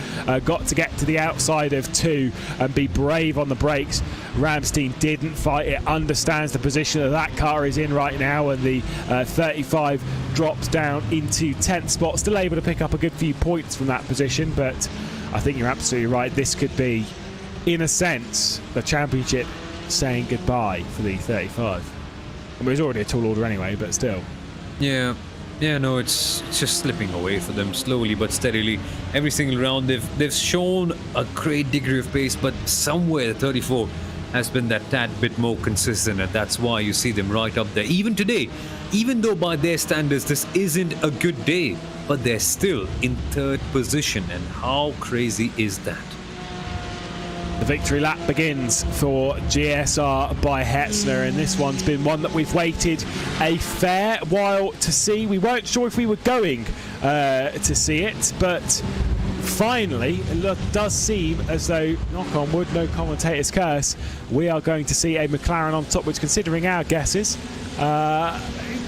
we should have just gone with it. We should have just gone with the McLarens right now. They look so good around this track. They really do. And it's just all coming together. And you're right about that. I thought that we'd never quite see it so far in the series, considering how good the Porsches were at the start and how German sim racing were constantly facing some sort of trouble here and there. But here we are. And it feels so rewarding. It feels like a story we've tracked for a long time. And doesn't it feel good to see it come to a very good end, or rather a good beginning now, considering how things could even go upwards for the McLaren here? Yeah, absolutely. We're not done with the season just yet. We've got another race to do this evening here at the Red Bull Ring, and we've got one other round as well to end the championship at the Nürburgring Sprint Strecker as well in a week's time. And of course, we've got the Virtual Racing School Sports Car Open Sprint Masters on tomorrow at 1:30 UTC. And Aruti, final sector of the racetrack. This will be a good one, and thankfully, finally, we're going to see a non-Porsche victory. We're going to see a non-SimRC, non-court win in the Virtual Racing School Sports Car Open Sprint Challenge. Just one more corner to go. It's been a perfect drive. Mike Wagner and Aruti, you two are now winners in the series. And finally, a McLaren is on top. GSR by Hetzner, victorious at the Red Bull Ring, SimRC and Core Sim Racing. The 76 from the 34 round out the podium, and what a drive up it was from the 34. It feels so rewarding. It's been such a long time since we've waited to see German sim racing actually get their first win, but man, it comes late, but it comes well. This is a good one. And the composure is what stands out. Normally that's been a problem with them. Normally they've had some sort of issues here and there, but not today. The one time they have a consistent race, it's a big win. Superb, and a nice flash of the lights as well from the teammate as well, and from everyone else. That'll be a popular victory, I have no doubt, and certainly one we are happy to see. Like I say, it's not that we're Porsche haters. We do love ourselves a good Porsche, but it is always nice to see someone else on top. And Alcatech and HR, by the way, were the final finisher crossing the line. They did manage to get themselves to the end of the race, and so fingers crossed that Zemestra's issues will be sorted, and we'll be able to sort that one for race 2. Results then from the fourth to last race of the season, the round 9 of the championship, as Leandro Andaruti and of course Mike Wagner victorious for McLaren. Felix Luding and his teammate Jürgen Frank will be in second spot, and Pascal 6, Oscar Mangan on their rise up the order. They were sat in 7th for quite a lot in the hands of Oscar Mangan, and then the pit lane sequence happened, and to absolute perfection, the 34 and our championship leader jumps up into 3rd. Radical's online track racer on their return to the championship did very, very well as well on pace, and maybe we could see something more out of them in 4th spot. And Team RaceFox, who looked stronger than they've been, to be honest, through most of the season, in 5th. CRC, Lucas De Vries 77, big concerns for the 77 right now, and the 68 as well, GSR by ACV, 7th position. Maniti Racing, Green Tom's Veers finishing off that race, the 78 in 8th position, with Fiercely Forwards the 53, and Corsim Racing 2, Maxime Ramstein behind the wheel at the end of the race, pole sitter in that race to get a point for that, and then 6 for finishing in 10th. Unfortunately for them though, damage to the car and they would drop down the order, just not enough pace. Maniti Racing White, Fiercely Forward IRS, Kairos Competition, and Alcantech NHR rounding out the order. The BMWs do seem to be struggling quite a lot around here, it must be said, but the McLarens seem to be in top 4. And at last, it's been a long time coming, a long time since we saw some McLaren dominance. And this one was dominance in all means. They were just commanding everywhere, you couldn't get past, and they were better on the overtakes as well. Now, this is how you get it done. At the start, things got a bit clean, actually. It's a bit surprising to say that, but man, over the course of the race, the drama was aplenty. Yeah, it was just the perfect launch by the GSR by Hetz and a car. There's the bit of contact that caused some steering damage as Radical's online track race, the McLaren being able to buff that one out, but the slight bit of contact, quite heavy on the exit of T1 as the 77, or sorry, the 35 was just dropping backwards from pole position.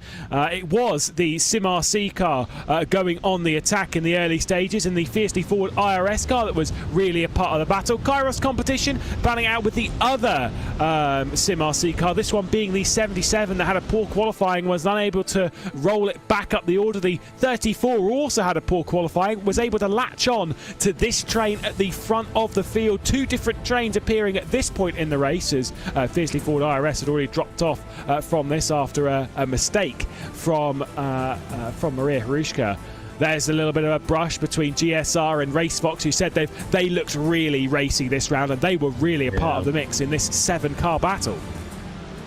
They really were. And after a tricky couple of rounds, this was right on time for RaceFox. Look at this move that they had right there, just being forced wide, and I was so shocked they actually kept it on the circuit after that, and they continued on fighting.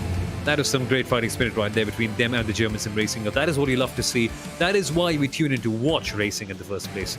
Yeah, you don't need a big grid, you just need a couple of drivers willing to give each other room. The pit lane window as well was coming around quite thick and fast at this point, and all drivers were thinking of a bit of contact between Kairos and then incoming Fiercely Forward as well, leaving it down the inside, a bit of contact, and that's where their race went. A bit of damage for both, and unfortunately, after being a part of the battle for 8th position, they'd be dropped down the order. GSR and Radicals Online would also come together just a little bit, this one being the 67, the the Hetzner car as they would battle it out for the race lead. It was as tight as it got, and this was Radicals Online taking the lead of the race, and SimRC were also very much part of this mix as well. The 35 was able to keep up to pace in the early stages, but unfortunately they would just drop off as bit by bit things would get worse. Tyre wear coming into the mix, more side-by-side action, pit window open, ready for them to come down, and the 76 just sat on the rear end of this battle, and diving the way of pit lane goes GSR early into the pit lane, and that was realistically the last this group saw of the GSR by Hetzner car, because post pit lane window they were clear. And they ran away with it with some composure, but the battles weren't quite done yet.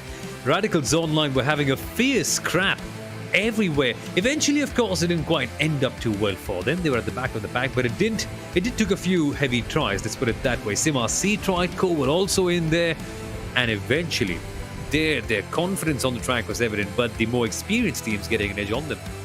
Yeah, Oscar Mangum just dragged himself back a part of this mix, and it was fantastic over the pit lane window for the number 34 on the rear end at present on the 76, but post pit lane window would jump the Radicals Online track racer, just going fast at the right time. Bit of team orders or more camaraderie with inside the Core Sim Racing outfit to switch the 34 and the 35 a bit earlier prior to this, and RaceFox now were fancying their move on Radicals Online track racer, who were dropping down the order bit by bit, seeming to struggle on pace in the final moments of the stint, but it was just so close and so tight, as we've got used to in the Virtual Racing School Sports Car Open Sprint Challenge, where the drivers, they just battle it out so hard again and again and again.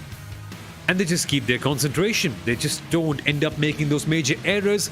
As I say, Ramstein tried a bit too hard, but to his defense, the steering wheel was very, very bent, around 15 odd degrees, so that one was a bit of a crazy one for the World Championship driver. This was the defining one. Yanni getting past Ramstein as well, just rubbing it in for them. And eventually that core car, well, it's out of the mix in the championship now. Yeah, it's going to be a very long battle for them to try and get in, but it does mean that they can play rear gunner. They can assist the number 34. Of course, though, at the end of the race, Anderuti would cross the line. Wagner as well inside the car. The number 67 victorious in round number 9 of the season. Just 3 more races to go, 3 more hours of thrilling racing here in the Virtual Racing School Sports Car Open Sprint Challenge. Finally, we get to see a McLaren taking victory, and what a time to see it as well. And what a win to have. Like you say, post pit stop window, they just timed it right. They used their strategy, and they just dominated the second half of that race. Really did, and it took quite a good in-lap from German Sim Racing, but one lap pace has always been their strength. You put them a pressure situation where you say, right, you've got 1 lap, nail it in and get a fast one, and they do it. This was the same situation that they had in the mid part of the race, and it took them nothing to switch up their gears and go up to that level. It's like they were always waiting for a situation like this one, and man, some performance right there from German Sim Racing. And it's the same thing again, right? We love to see new competitors coming in and giving the existing order a challenge. I just want to think about one thing you said about earlier, Lewis. Is this opening up the floodgates for more McLarens coming up and winning?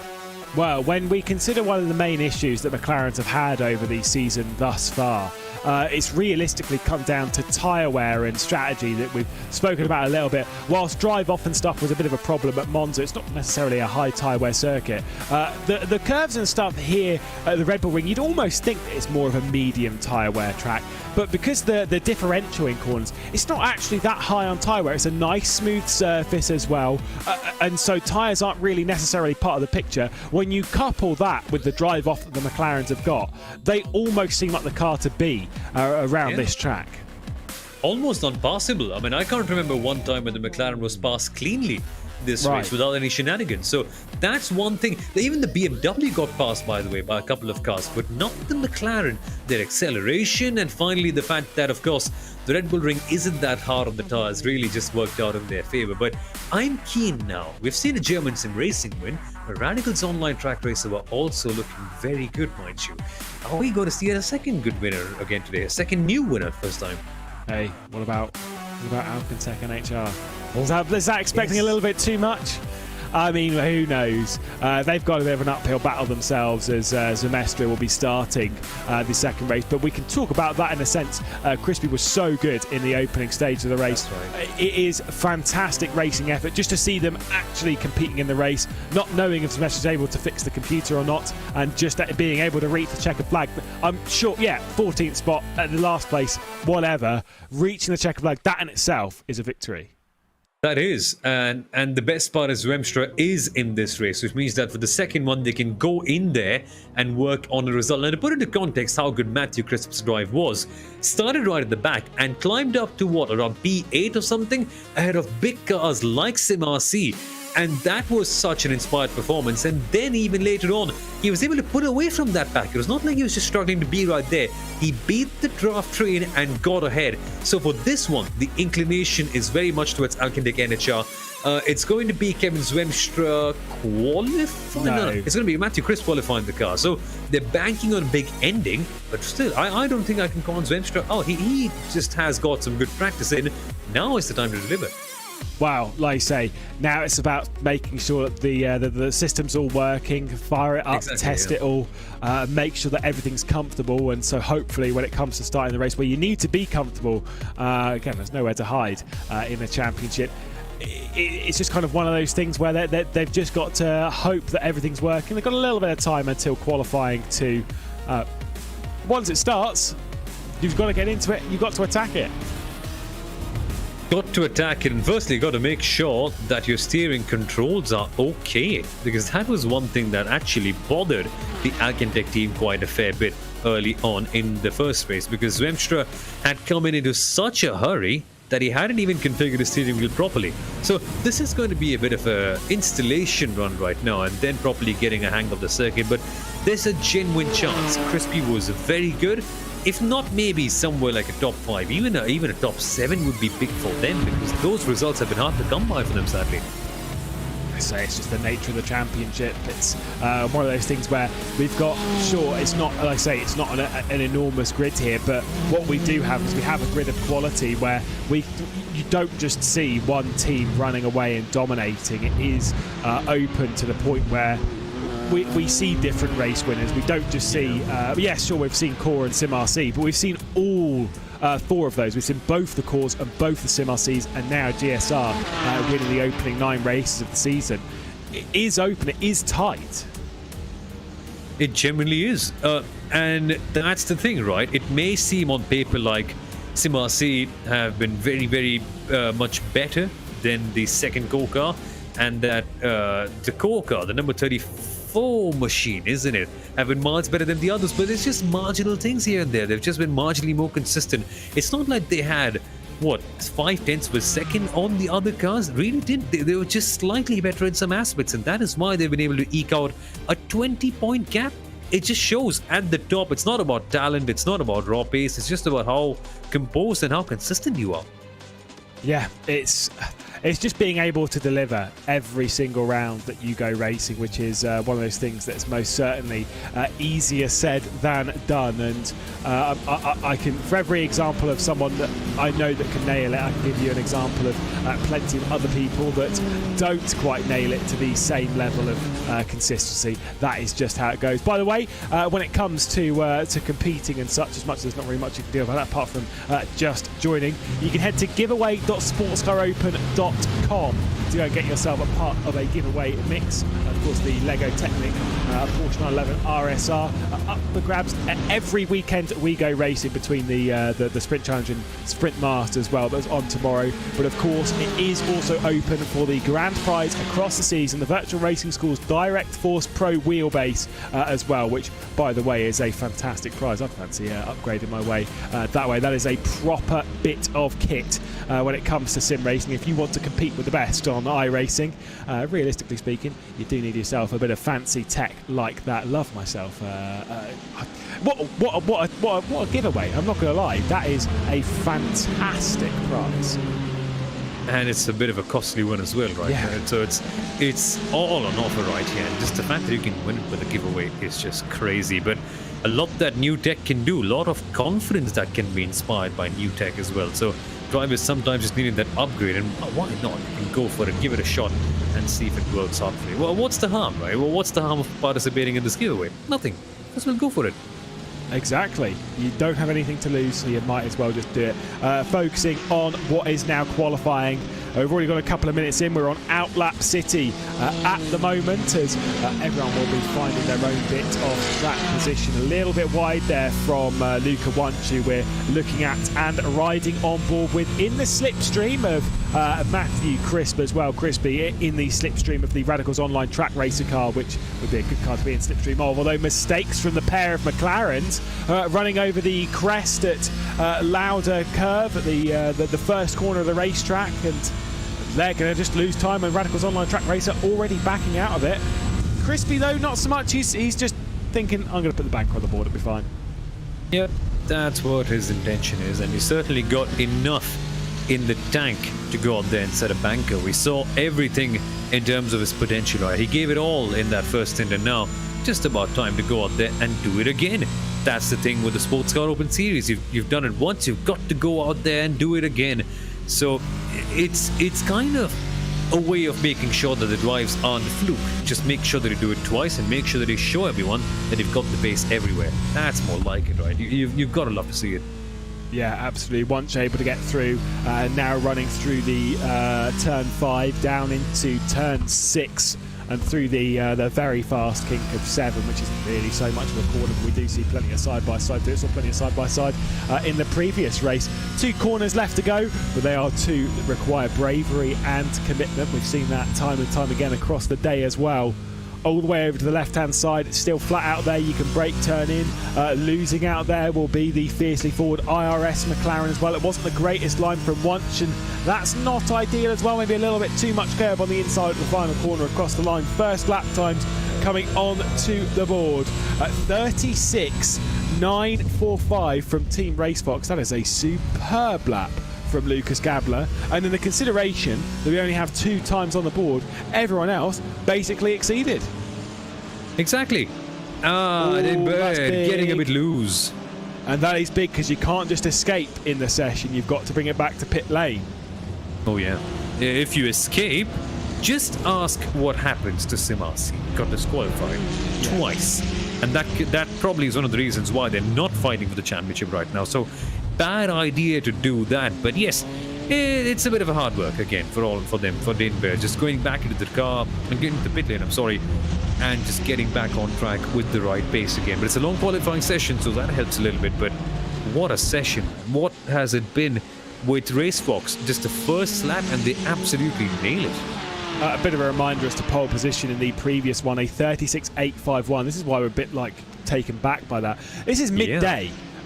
In sim right now. It's just past 12. It's about 12:30 in sim. It is hotter out there than as far as I'm aware, it's hotter out there than it was in race 1 when it comes to track temperature and such. And I also think the track might be rubbered in slightly less. So, I mean, don't get me wrong. I'm not going to say then, oh, maybe he could have done a 36.2 in session 1. That's not how it works. There's a lot of things that counter into that. But the point is, it's an impressive lap to kick off the session. And it puts up the pressure back on the other teams that, right, I have done this. What can you do now? Well, there's Crispy. And he's put an even faster one. Talk about delivering under pressure, Matthew Crisp. And that's very fast as well. Is that 6.6? Yeah. I think the pressure's been taken off now that he knows that Kevin Zwemstra is going to be in the car. He's just unlocked that extra bit of performance. Wow. I mean, sensational lap times that we're seeing in this second session. Maybe it is just a faster session. Maybe it is a little bit cooler.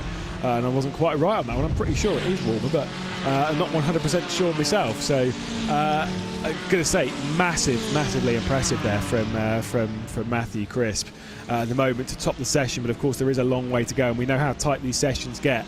Anyone can grab pole position here, with a couple of exceptions. I'd probably remove the BMWs from that, just in the sense that they're not as competitive around this circuit. The McLarens and Porsches, though, will fight it out, and anyone that's driving McLarens and Porsches realistically could see themselves on a one-way trip to pole position in the front of the grid. But it's about reaction time on the starts, and that's how GSR won. They didn't get pole position in the previous race. Their just reaction to the start was better. It's when iRacing call the green that the green flag is waved, that the race begins. So, you know, I'd want to start at least on the front row. And GSR have been quite good with their reaction times. I think in Barcelona was very good in terms of reaction times. It's just what happened after they got the good reaction times that was the major problem for them. Contact. So it's good. They are constantly showing us that they're pretty good at that, and everyone's come back in. A new set, perhaps? But Jürgen Frank and Lucas Gabler, they didn't come in. They completed their lap, and RaceFox back onto pole with a 36.4. Much faster session. I would have thought that Jürgen Frank was pretty happy with that. Now the 35 of Gibson that had pole position in the previous race. Maxime Ramstein behind the wheel of that one. Gibson now jumping onto the front row of the grid, a 10th behind the Team RaceFox car. So a couple of teams staying out there, setting lap times. The only one yet to set a lap time in this session, German Sim Racing by Hetzner. They're taking their time, aren't they? They're just relaxing a little bit, letting all the big results of the team sink in, and then getting back in and putting their lap time. But again, both German sim racing cars, both have been good at qualifying, so it's not like the odds are stacked up against them. They've got that pace, they've got that ability. Just a simple matter of going out there and going faster than all the others who are just racking up some mind-blowing times. Simple deal. Not much. Okay, obviously a bit of a stupid question, but still, we'll go with it anyway. If you were to win a race, would you rather it be a race 1 or a race 2? Race number 2. Just end the day well. I mean, even in Formula E, right, whenever I've got the chance to speak to the drivers who won a race 1, they're like, yeah, but we've got to do it again. So it doesn't let them celebrate that much. And even at the end of the weekend, they always end up thinking about the last one. It's a bit of a pro wrestling concept, but people only remember the ending, not how you got there. You're only as good as your last race. Has always been, has very typically been the saying, and that does hold true in the sense that the only race that you're really thinking about is the one that you've just completed. So, you know, as much as it's all great winning race 1, your evening's more dependent on what happens in this race. Realistically, at least your speaking. mood at the end of the evening. Yeah, because if you suddenly think, oh, well, you know, I've won. I mean, to be fair, winning race 1 does alleviate the pressure. You think, well, I've already won the race now, so whatever I can get from race 2. But still, you know, you'd want to win race 1.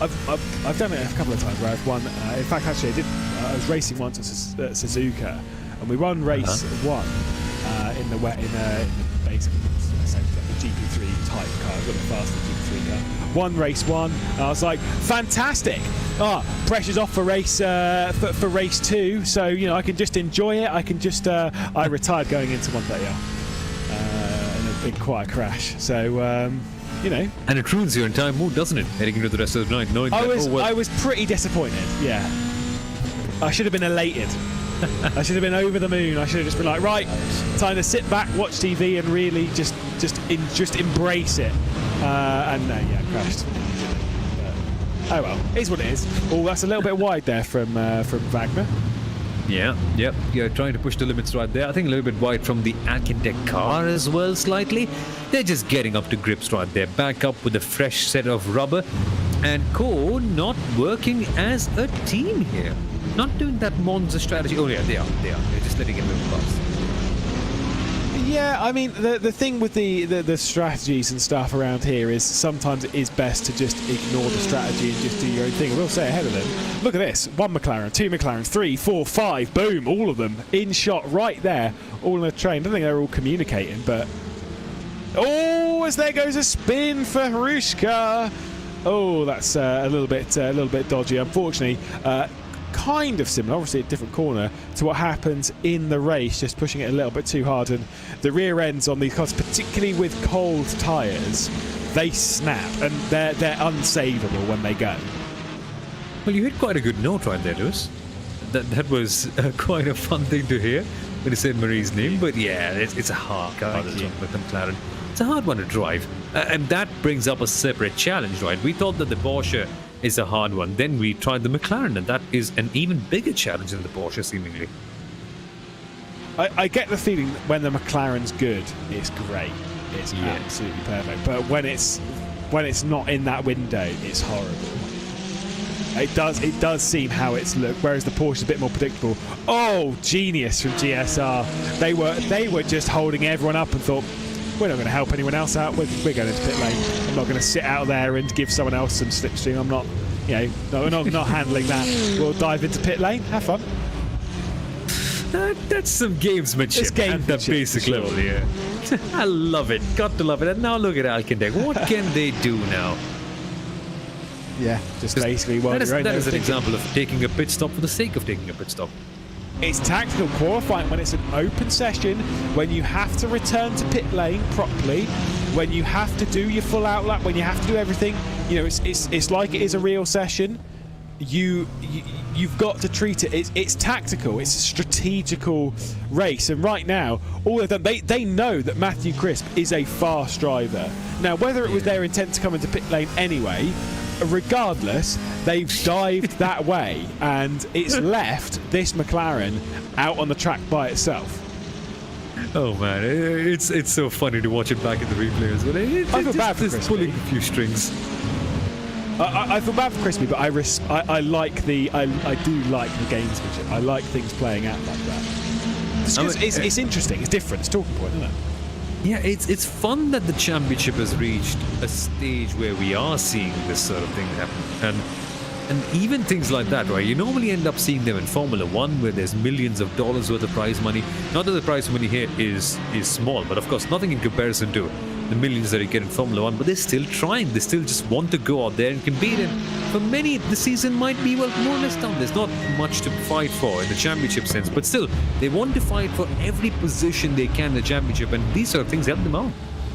Well, bad qualifyings at the moment from our championship leader, the 34, whilst the 77 is doing, the exact opposite of what we saw in race number 1 at the moment, as Oscar Mangan, though, is in the slipstream of teammate at present. Gibson, who's qualified on the front row of the grid, and the 35 is looking good. The 34, we know there's pace in Oscar Mangan's closet right now, so the expectation would be that the 34 is going to rise its way up, and Pascal Stix will be starting the race in a decent position. Whether it will be a race winning position or not, we'll have to wait and see as the final 6 minutes of this session, as that won't help, as going for a bit of a spin is Gibson on the exit, pushing, but didn't really hold up Oscar Mangan at all, so I don't think there'll be too many worries, just now not giving any slipstream.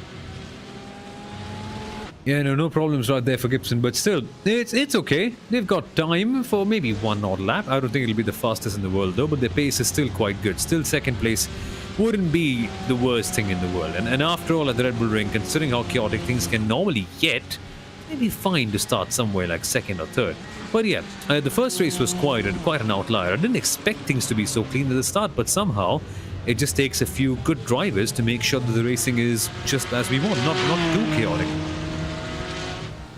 Do what Mangan could do across the line. A 36.7, going to move up into 7th spot, now just behind Jamie Moon. So a decent improvement, and the tyres are still good for a couple of laps as well. Takes an awful lot of the T1 curb on the inside though, and that's not going to be conducive to good lap times on the departure of that corner, as the rears will be scrambling for grip ever so slightly, bit by bit. You don't really want to be slamming the curbstones that hard, and still going to march on with the lap.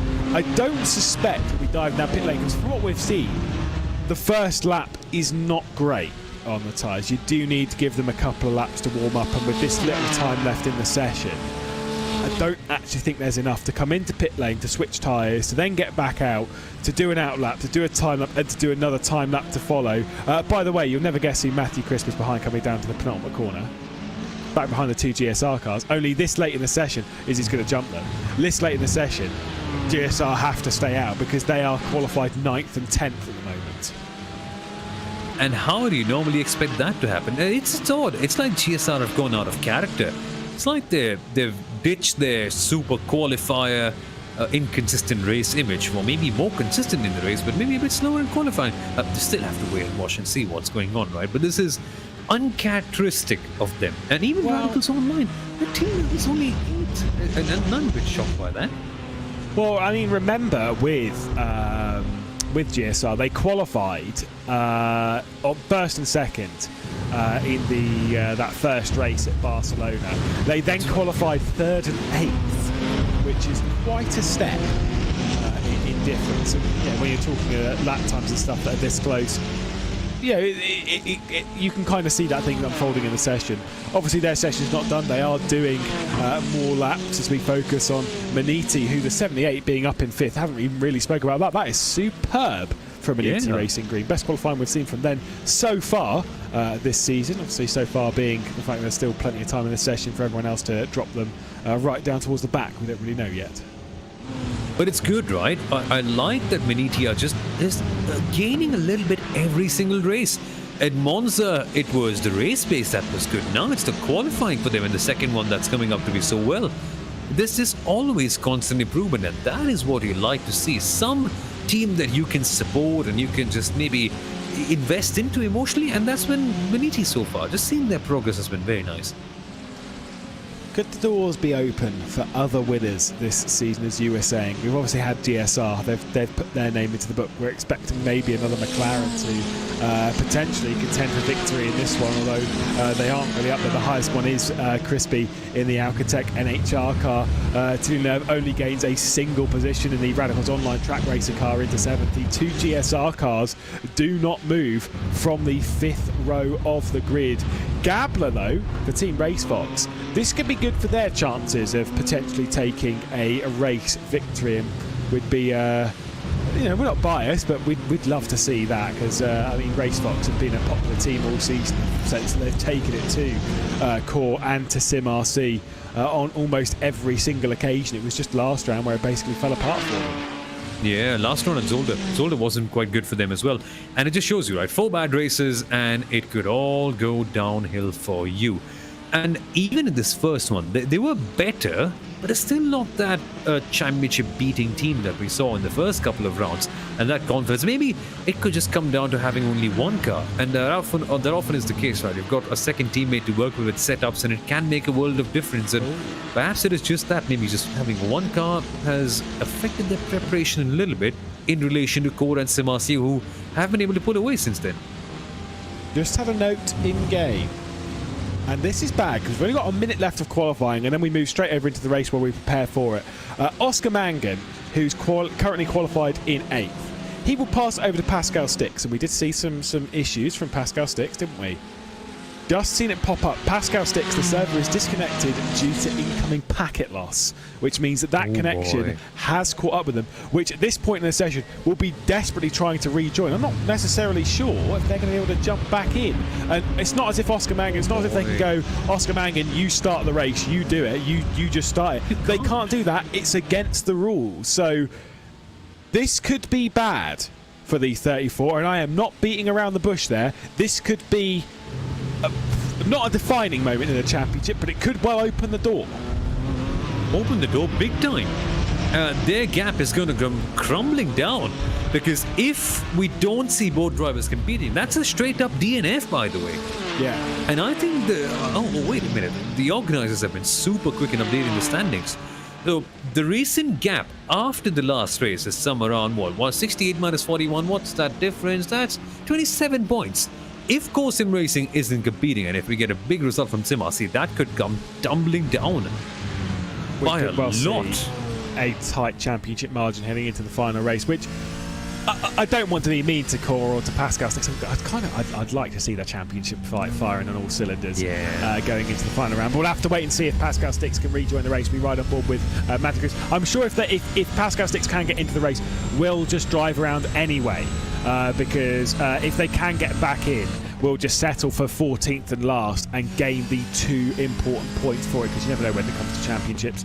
Matthew Chris then, as we ride on board, final corner, big on the curb. That is the lap cancelled on the exit of turn one. The final turn surely wasn't an improvement anyway, which does mean that Gabler is on pole position. The checkered flag are well and truly out. I don't believe any better times are coming in. There are a couple of attempts. The fiercely forward IRS car that Maria Harushka is driving and across the line.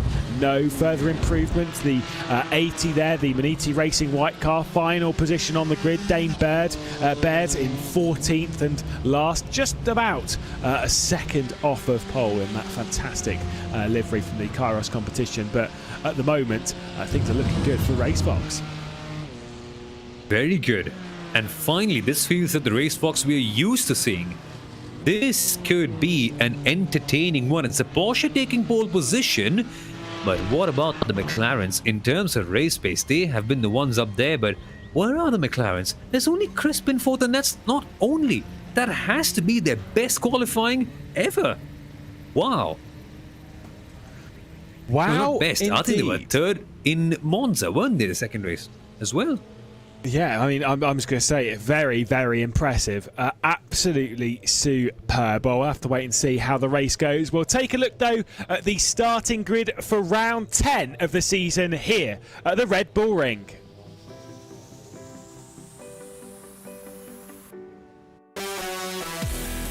Team RaceFox on pole position with Lucas Gabler behind the wheel. Thomas Gibson for Core Sim Racing lines up on the front row of the grid in that 35 for the second consecutive race. The 76 for Jurgen Frank, SimRC in third with Matthew Crisper. Fantastic qualifying from Alcatech NHR. We'll keep our fingers crossed that Semestra has all the issues sorted for this race. Maniti Racing Green, Tom Sveers will take to the start of the race for the 78. That is a fantastic qualifying from the Porsche, and the 77 of Jamie Moon could be in a fantastic spot when it comes to the title race. We'll see how that one unfolds. Radical's online track racer from 7th spot, and Corsim Racing, Pascal Stix has rejoined the session. Whether it'll load in time, we'll have to wait and see. There is still a little bit before the race begins proper, and could start from pit lane. There, boom, in the car, Pascal Stix. Fingers crossed for them. GSR by ACV and GSR by Hetzner, after winning the previous race, they're on the 5th row of the grid with fiercely forward locking out row number 6, Isaac Sheen and Rebecca Pauline in the 53 and the 15 respectively. The two BMWs on the final row of the grid. Maniti Racing White within 3/4 of a second, and Kairos Competition just on the cusp of being a second off pole position. We'll keep our fingers crossed that the Core Sim Racing car is all well and good. Pascal Stix is behind the wheel. I mean, that has got to be a properly nervy moment, literally being thrown into it. Yeah, the internet isn't on their side right now, but can they still eke out something? They've built up quite the gap for themselves, but again, there's always that anxiety, right? Is it enough? Is that enough of a gap that I've got with me? And something like internet issues just does not help you at all. So it's going to be a race against luck in a way, also the others at the same time. Wow, here we go then, rolling away. And you know it's coming. Who's winning this race? We got it wrong last time. We get it wrong for a second consecutive race. Yeah, I'd like to be proven wrong this time. Again, my mind goes Core, but I want to see RaceFox get something big on this one. I'm going with my heart. I'm going with it. I think the 30. Well, I think the floodgates are open for everyone else to win now. I'm going RaceFox for this one. The Core 35 will be a hard team to beat, as they'll be determined to take victory here. I just hope that we'll see another thrilling race. Let's see what happens, though. You've got Maniti in that mid-pack as well. They might contend something. I mean, they've not done so this season so far, but who knows what will happen in the Styrian Mountains. Waiting for the green flag to be called. The second row's dropped a little bit far back as well with Alcatech and HR. We are ready to go racing for round 10 of the season. Green flags in the air. It's not a great launch, though, from RaceFox, and Corsim Racing once again position number 2 with the best starter. But look at that from Radical's online track racer, who are going to make it potentially 4 wide up into turn 1. SimRC around the outside of RaceFox, the 35 lead clear, and RaceFox going to try and grab second position. Oh, Rebecca Pauline all over on the exit for the fiercely forward IRS car, and once again we are seeing RaceFox and SimRC go side by side. We are, but Alcantech had a bad jump. That was a bit disheartening to see. simracing, by the way, to the outside line.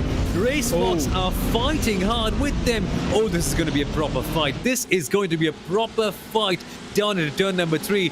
Watch out, guys. The outside line isn't the best place to be, and simracing knows, so they covered it off. Yeah, sorry, 34. The 34 is out at the moment. Pascal Stix disconnected from the race. That is high drama in the championship, and here comes GSR.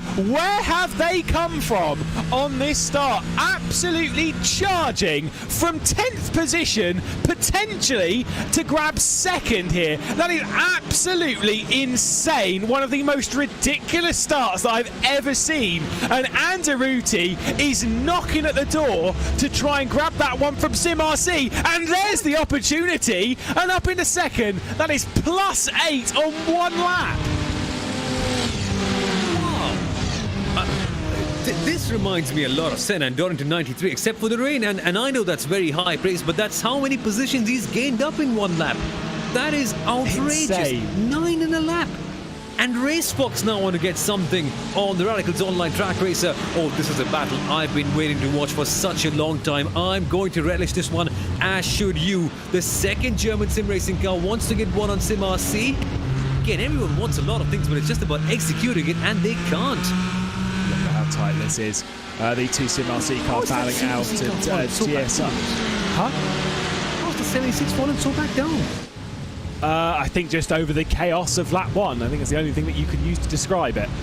Is what it is. As they once again go side by side. Maniti Racing trying to hang on to 4th position or try and grab rather 4th position from RaceSpot, who seem to not really have the pace at the moment. Sorry for cursing you, buddies, but we were hoping for it. Alas, not really working right now. At the moment, and just one of those things in the hands of Kevin Crosney, who we've seen some great pace at before, diving in behind the 77 that needs to gain some points now, especially considering that the 34 is potentially out of the race. Pascal Stix is rejoining. They may well just try and get around for 2 points and see whoever else falls off, maybe gain an extra couple of points from that as well. Fiercely forward IRS into the pit lane. Rebecca Pauline's had issues in the opening stages of the race, but what drama we've already seen here, as once again simracing having a bit of an issue. That was the issue they had on the previous lap, was the 76 just going a little bit sideways coming through turn 7, and nearly their teammate as well followed suit. Yeah, I mean, they can't afford to do that with a teammate. 76, it's okay, something happens, not the 77. Here's that start. Watch it and savor it. So let's take a look at this. Good reactions again. Obviously, they gained a position from the Corsiv racing car that disconnected. They're leaving it down the inside into the Lauda curve. This is genuinely impressive. Beautiful down the inside of turn 1. That is brave. And we know that this car drives off corners really, really well. With the Radicals Online Track Racer car directly ahead, you've got RaceFox and simracing going side by side ahead. They're going to be slow off of Remus. There's the dive again, around the outside from Anderuti, the drive from that position. This is just textbook lap 1. That is absolutely sensational. That is dirty. I like seeing that. That is perfect from the GSR by Hetzler car. Love it. So smooth, so precise with everything, Leandro Anderuti. And early on in the season, we saw him having a bit of trouble with lap 1. And then you see this. Amazing. Absolutely amazing. He's trying to get the lead. Right there as Maniti Racing Green and RaceSpot continue to battle it out. It's all Caymans down here and back down the inside, the 77.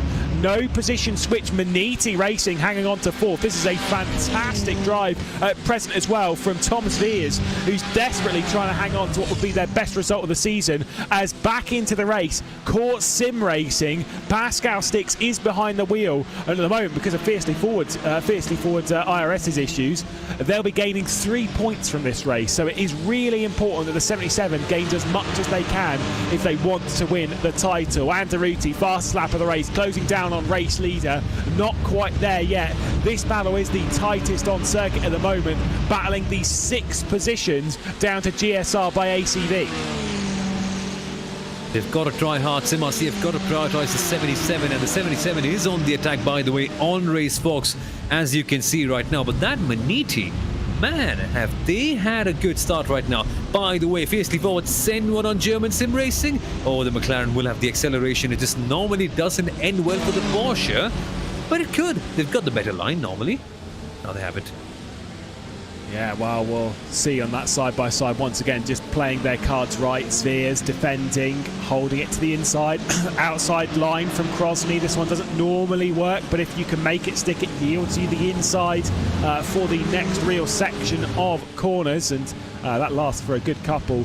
SimRC 77 has a rear gunner here, of course, because the 76 that Felix Luding's driving is basically sat on the rear of Lucas de Vries and basically saying, go on, just get on with it, just do what you're doing, don't worry about what's happening behind, being a good teammate, and like I say, just doing exactly what they need to do. Exactly what should happen eventually. Oh, there we go. Again, RaceSpot trying to get an edge on Maniti. It's a good call to make you move, by the way. You can just distance yourself up. And Simasi said, well, why don't I give a shot as well? That is brave, though, leaving it on the inside for the final corner. It's not motorbike racing. We don't normally see switches in that final when we're going racing on four wheels. Do see it plenty of times, though, in the two-wheel world, which I do absolutely love. It's why it's such a brilliant circuit. We're going as well, GSR, speaking of their cars, making some progress. ACV this time. It's going to be tight on the exit of T1 as well. There was definite contact, and you can see the damage just ahead of the rear right wheel on that GSR car, and you can see very similar things as well on the left-hand side, weirdly enough, for the SimRC car. Michael Jani is just going to sit there at the moment and try and force the issue and make something happen as Maniti Racing defending from SimRC, but that drive off is absolutely superb from Lucas de Vries. It really is, but the outside line can normally be better. Again, this SCO versus German sim racing, yes. And GSR, what have they done? That's from P10. Can you believe it?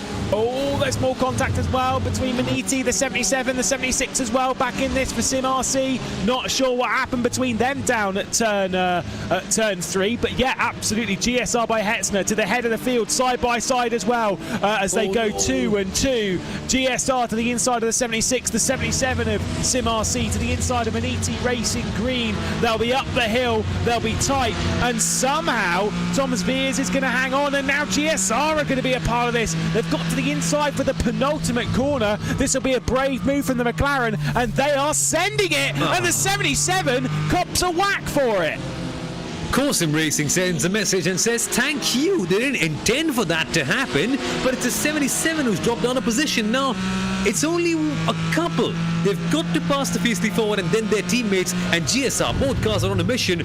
They have finally got past the Maniti that seemed impenetrable so far. It's just the McLaren that's so fast, that car. It is absolutely perfect on exit. It's punchy. It is absolutely punchy. Is the GSR car at the moment, and at the moment the Core 35 will just try and hang on. Speaking of Core, at the front end of the field, there goes the 76 to the inside, and they'll probably try and slow the 78 down. Just to basically, we'll try and slow this pack down rather, or get to the head of it and slow it down to allow the 77 to be back a part of it. But I'm curious to see if the 77 will have some damage, which would be the major concern when it comes to their little title race there. There's the inside of the 78. There's the 78 pushed off the road. I'm not seeing that. That's not ideal. Good room. But either way, the 78 now drops down to the rear end of this group. Tom Sveers now to 10th. Kairos competition just coming through the middle of this as well, siding it in the unfavoured BMW as well. Yep, bit of a sneaky one right there from Kairos competition. We didn't quite notice them quite a fair bit in all the chaos, but yes, with the new livery, with the rebranding of the team, things are looking bright for them, let's put it that way. And they're fighting against SimRC. Now, it's a bit of a hard ask because the team they're fighting is second in the championship, but the corner seems to be theirs, and they have to run, but not for so long. SimRC get that position up in. Or do they? I always get confused with these things. I'm just losing my vision or something, I don't know. Kairos there did absolutely beautifully. If you could make it stick around the outside of the penultimate corner, the outside for the final is absolutely the preferred line. and just made it stick. Again, another perfect move, and lovely to see this livery go so fast. Do like seeing it fiercely forward now, trying to get by the 76 in their 53 car. Try and pick these two out at a distance as well. Can be quite hard, of course, yellow and black between the two of them. But still, two very, very differing teams as they'll go side by side up into two, and the 76 absolutely throws it in there at the moment. Felix Luding behind the wheel and keeping Michael Janney at bay. Half a second still separates the top two at the moment. We don't have that train for the race leaders we did in race one, and I don't suspect we will have that back anytime soon as they race so hard. It's been a typical theme that we've had so far in the Virtual Racing Schools Sports Car Open Sprint Challenge, where race one's been pretty calm. It's been single file, it's been pretty calm for a bit. Pit stop window happens, they go racing, they get hard, but still all pretty calm. Race two happens and it's just chaos. It's like they wake up after race one and say, right, yeah, I've got violence on my mind, let's do a little bit of that. But still, we've seen some tremendous race number twos, even though a bit of chaos in race number two. I remember Zolder race two being awesome. Monza race two was quite good down to the very end, with Ko nearly losing it. It's two different types of drama, let's put it that way. Race number one is the more sophisticated one, the race that people walk into in their coats and their ties. But race number two is just shorts and no t-shirt. They're just in there trying to go wild.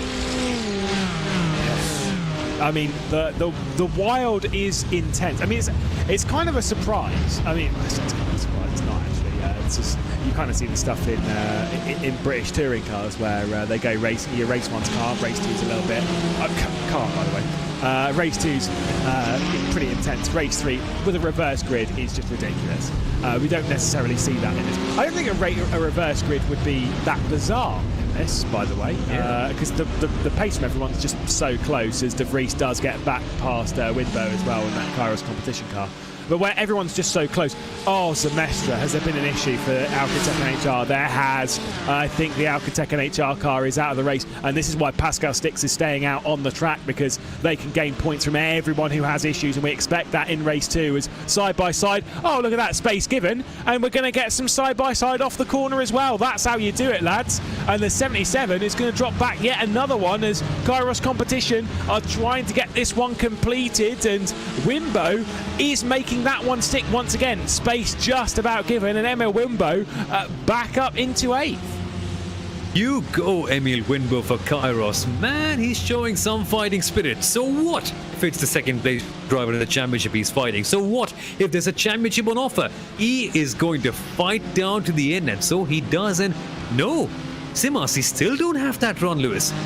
This is some resolute defending when normally many drivers would just let them pass, but no, Kairos are going to fight for every single point. It's frustrating when you're sat there thinking, no, this is a championship kind of race, we need to get on with this, but someone who's well out of the championship, who's just doing their own race and has no reason to get out of the way, isn't getting out of the way. Weird that. Picking the right-hand side back to the left.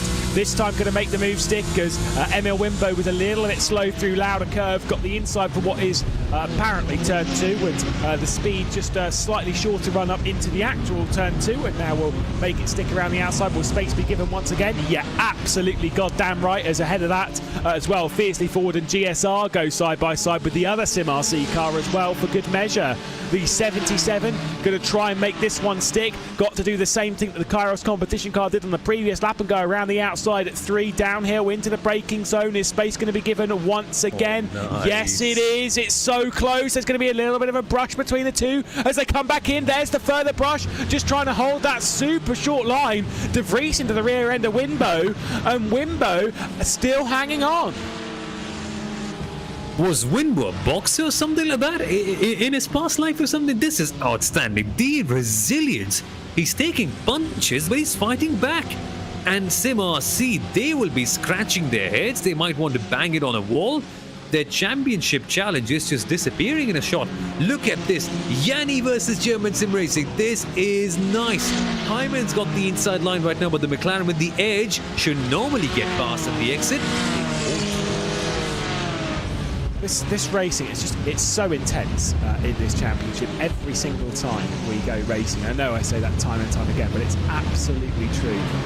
The amount that they're just, the confidence and comfort that they have in their spatial awareness is absolutely ridiculous.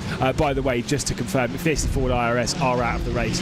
Unfortunately, Alcatech and HR, I do believe, are out of this race, which promotes core sim racing, and it's why it was important for them to start. It's why it was important for them to just jump into the car and just get some laps done. Yes, Pascal Stix is disconnected. Yes, he's dropped them down to last place. Those things happen, but it's how you pick yourselves up after that and just get back onto the racetrack. Yes, it's going to be a boring hour, but realistically speaking, it's a few points up for offer. 12th position yields 4 points, and it's either that or nothing. Yeah, and with Alcantech, it's Kevin Zwemstra's PC that died out. And for Stix, it's just that reminder, right? So what if your internet might be a bit shabby? Finish. Get whatever points you can. I mean, we all know what's happened in the world of Formula 1, right? We've all seen championships come down to being decided by a couple of points, 1 point, once even by half a point. Now, that won't happen right now, but still, this means a lot for them just to finish and get whatever they can. Like I say, they just need to get around, and right now, because they have no idea what SimRC 77 could do, their main championship rivals. I mean, hey, even post pit stop, maybe some random stuff happens and they end up jumping up the order even further and gaining more and more points. The world is their oyster in that sense, and thankfully for them, at least right now, the race lead is pretty much signed, sealed and delivered by GSR, who they've really woken up in the championship. They're out of championship contention, the GSR by Hetzner. They are done in the title race. They were done before this round. They were over 100 points behind the title race, so they're literally just driving for glory, and they are dominating here at the Red Bull Ring, absolutely clearing off from everyone else. And so again, that means that's points that definitely, at least at the moment, the 77 can't steal. That's exactly right. For the 77, the ideal would be to get past and just beat everyone, but they can't do that. They're just stuck right there in the background. And it's not even like they're in the top 5, so they get a lot of points. They don't. And this might be a bad day, all things considered, for the 34, but it's not the worst. They still go in with a very, very strong gap. If, of course, it stays this way, which is unlikely. It's a long race. A lot might come in. Speaking, by the way, of strong gaps and stuff in the championship race, of course, we do have the title fight to deal with in the Sprint Masters tomorrow. 1:30, again, penultimate round of the season, running the exact same schedule with the support series in this. A tighter race between two of the VRS Commander cars, and it is literally just those two now.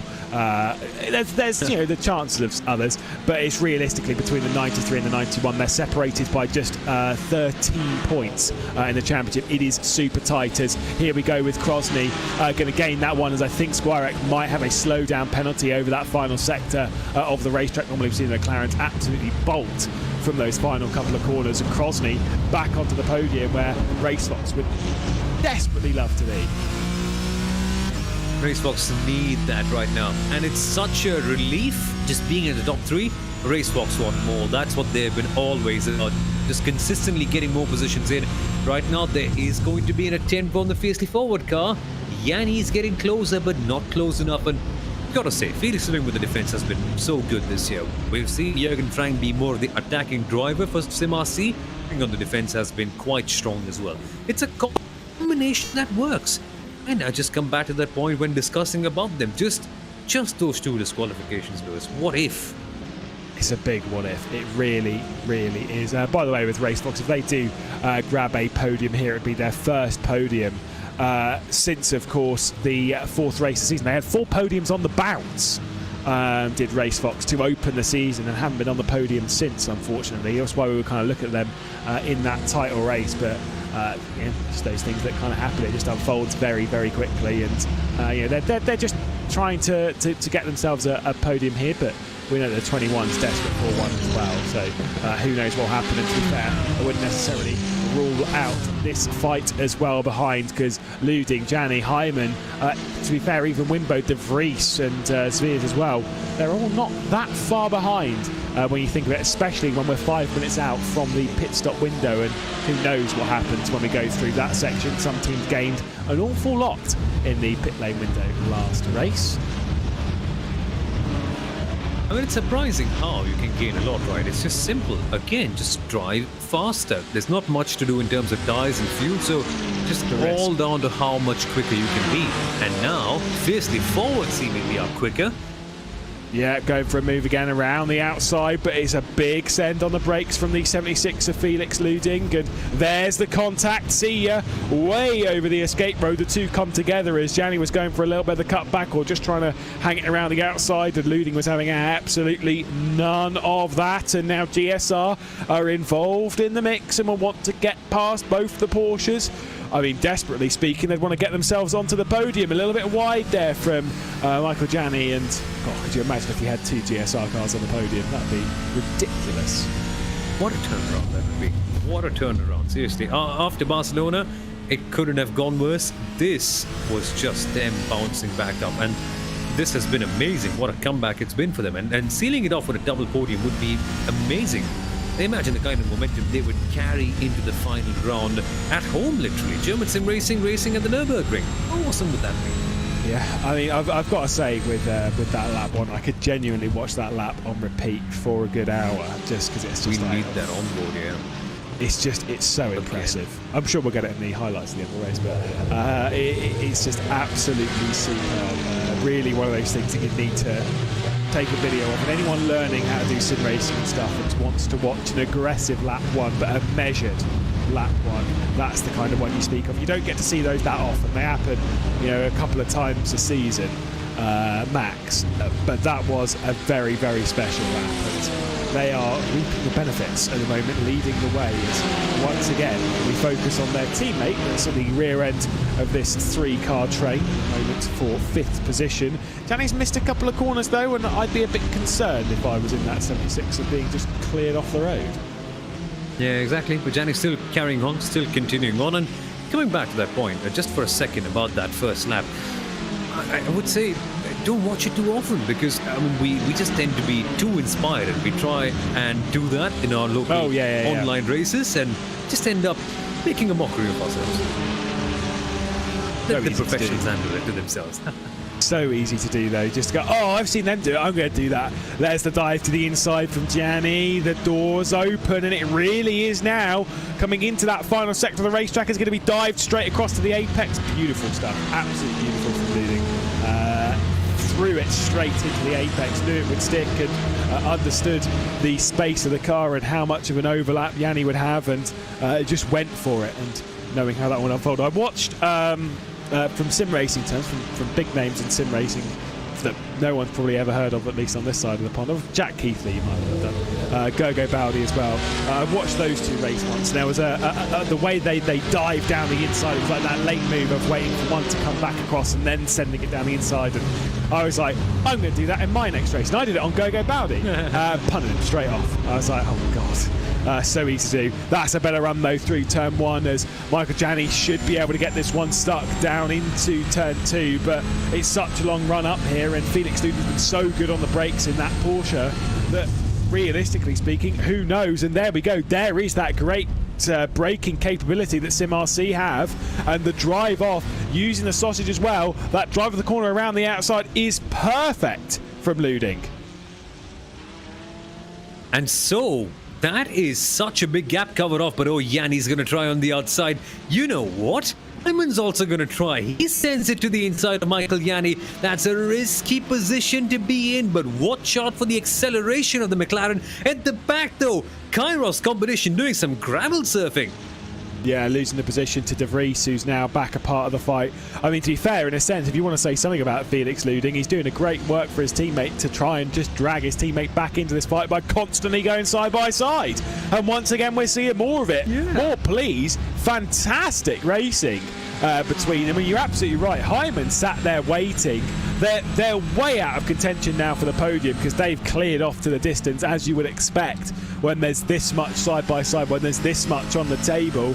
And once again, a good drive. Whoever's the second car in this is obviously getting all the good drives. Big slipstream as well, but being able to judge what's happening. You're braking there, so I'll brake a little bit later, or even a little bit earlier, and I'll carry the speed through the corner. I'll get on the power earlier. I'll be faster. But don't go overboard though. It can happen in excitement when you're trying to get two positions at one. Could be the case that German sim racing could be involved in. But again, today their composure has been so good. I doubt that something quite like that might happen. So keep a keen eye on this. Braking again. No moves. Interesting. They're prioritizing turn number 3 because, of course, that's the position where you need to be ahead more than anywhere else on the circuit. Pit window is open. We are 35 minutes left to go on the clock. We are absolutely ready for the pit lane sequence to unfold. And where will it indeed? Christopher Hyman waiting in the wings, waiting for the move, but as they're all so very tight, we have 5 battling out. And speaking of grass tracking, there goes Michael Janney. Oh, that's so bad, just not able to get back onto the racetrack, scrambling for grip, and unfortunately deposited to the final car in this fight. 9th place, goodbye and see ya. Oh man, this was turning out to be so good. This was just turning out to be such a fun battle. But well, seems like then the problems of the 77 car have been taken off by a little bit now with both of them gone. With GSR pit. Core and GSR pit from the lead of the race. Racefox then will assume the head of the field, as that's a little bit tight on pit lane entry between SimRC and the GSR by ACV car as well. So we saw a lot of late bites into the pit lane in the previous race. We're seeing a lot of very, very early ones as well. The first time of asking, both cores in, both GSRs are into the pit lane as well as one of the SimRCs. So a busy time in pit lane. Very busy. It's only left 5 out on track. Interesting strategy. Everyone's just boxing in together. Oh, by the way, Racefox are out. And this is fun. Racefox have been involved in a few battles here and there. Give them some clean air and watch how they can be. They're comfortable right now. Like I say, clean air. And to be fair, if you're Kevin Crosney, run it out. Run it all the way out. All the way to the end of the window. Do something different on strategy. Just try. It may not work, but it might just. And what's there for you to lose? Racefox Exactly. I mean, they're there in an interesting battle in the mid-pack, but it could be more, right? So you've got to take the risk, you've got to roll the dice. If there's any time of the season when, it's now. Well, they've got to gain 4 seconds on GSR, who were leading the race. It was 4.2 seconds over the previous sector split before they came down. Obviously, they were battling with the Radicals Online Track Racer car that's now way behind. You can see that gap's already appeared. And so for Racefox, who are staying out, obviously we'll keep our eye on the lap times, but you're fresh in the car, you know the limit of the car, and now you're starting to push. Now it's hammer time. Those that have just jumped in, yes, of course, you know, we know they're incredibly fast and they've all got used to this kind of stuff now, just jumping into the car and going on to the very, very limit. But still, they have had to jump into the car. They might take a couple of corners to get up to speed. A couple of corners could be a few tenths here, a few tenths there, or maybe the grip's slightly different in the car. Wait, you didn't tell me about this bit of damage. Blah, blah, blah. Bit by bit, it adds up, and then maybe there's just not quite the pace and rhythm as fiercely forward into the pit lane. I think maybe that's what's given Core the edge. Just that little bit, even in the start, they always seem to be good one coming up. And they just don't seem to be taking a lot of time to gel in, so maybe that's where they get all their gaps from. Yeah.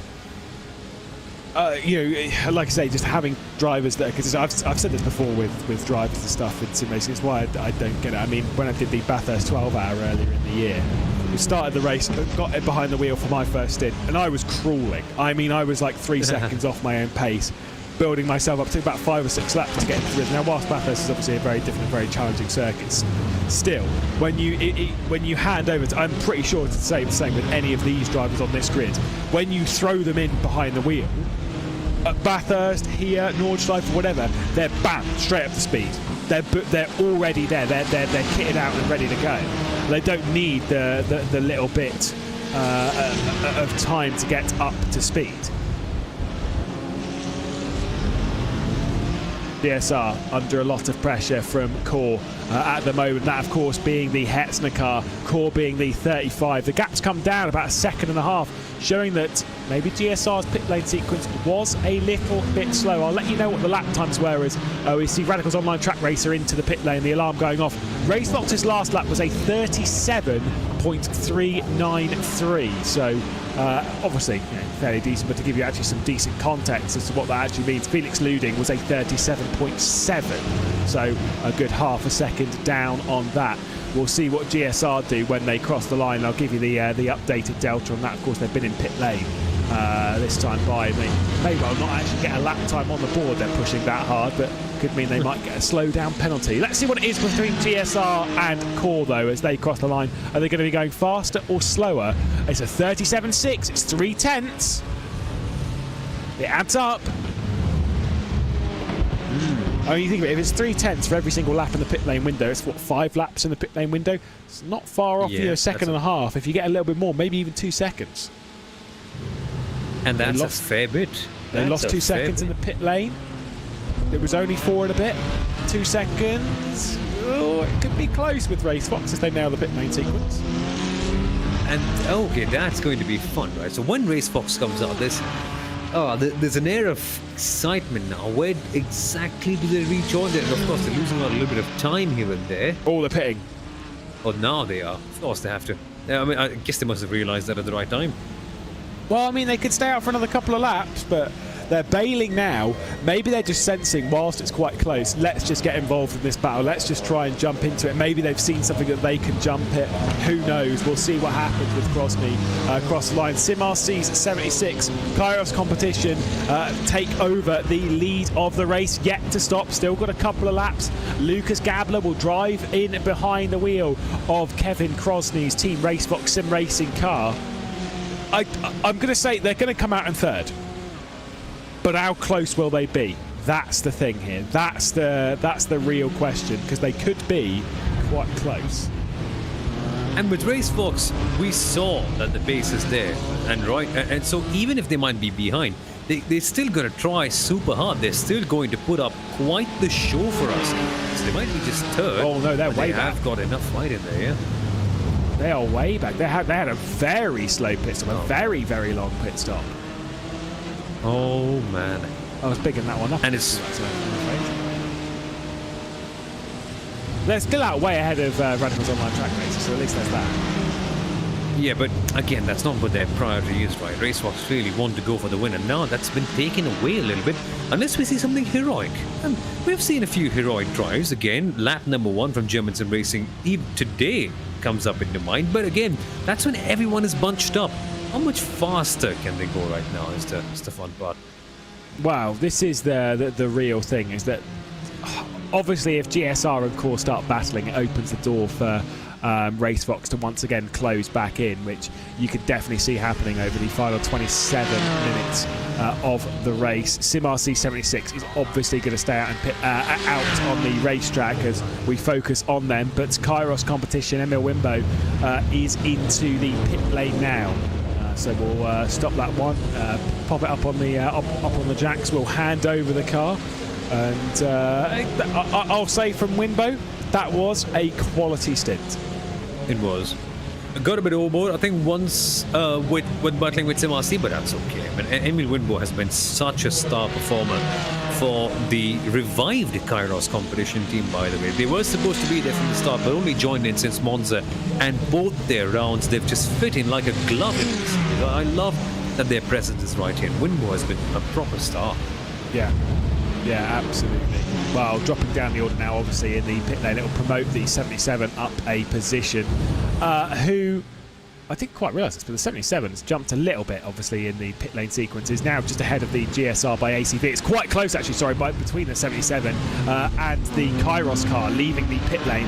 Kairos just coming out very, very tight as Marvin Lesser-Molman is going to take over the position. There's going to be a bit of side-by-sides, and I'm pretty sure that it's not going to be handed over too easily, as Dane Baird is going to leave it to the inside and will commit on the brakes. Is the position going to be given up? Well, kind of has to be when the McLaren departs the corner that fast, and that other car in shot is the fiercely forward car, that 53. So nice little four-way fight. Fiercely forward also coming back from issues of its own, right? We saw that gravel trap excursion that they had early on in the race, so let's hope that momentum is on their side as the SimRC 76 car pit, and now this is going to be fun.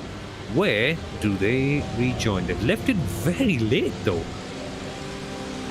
Yeah, last time they could come into the pit lane, still fine though.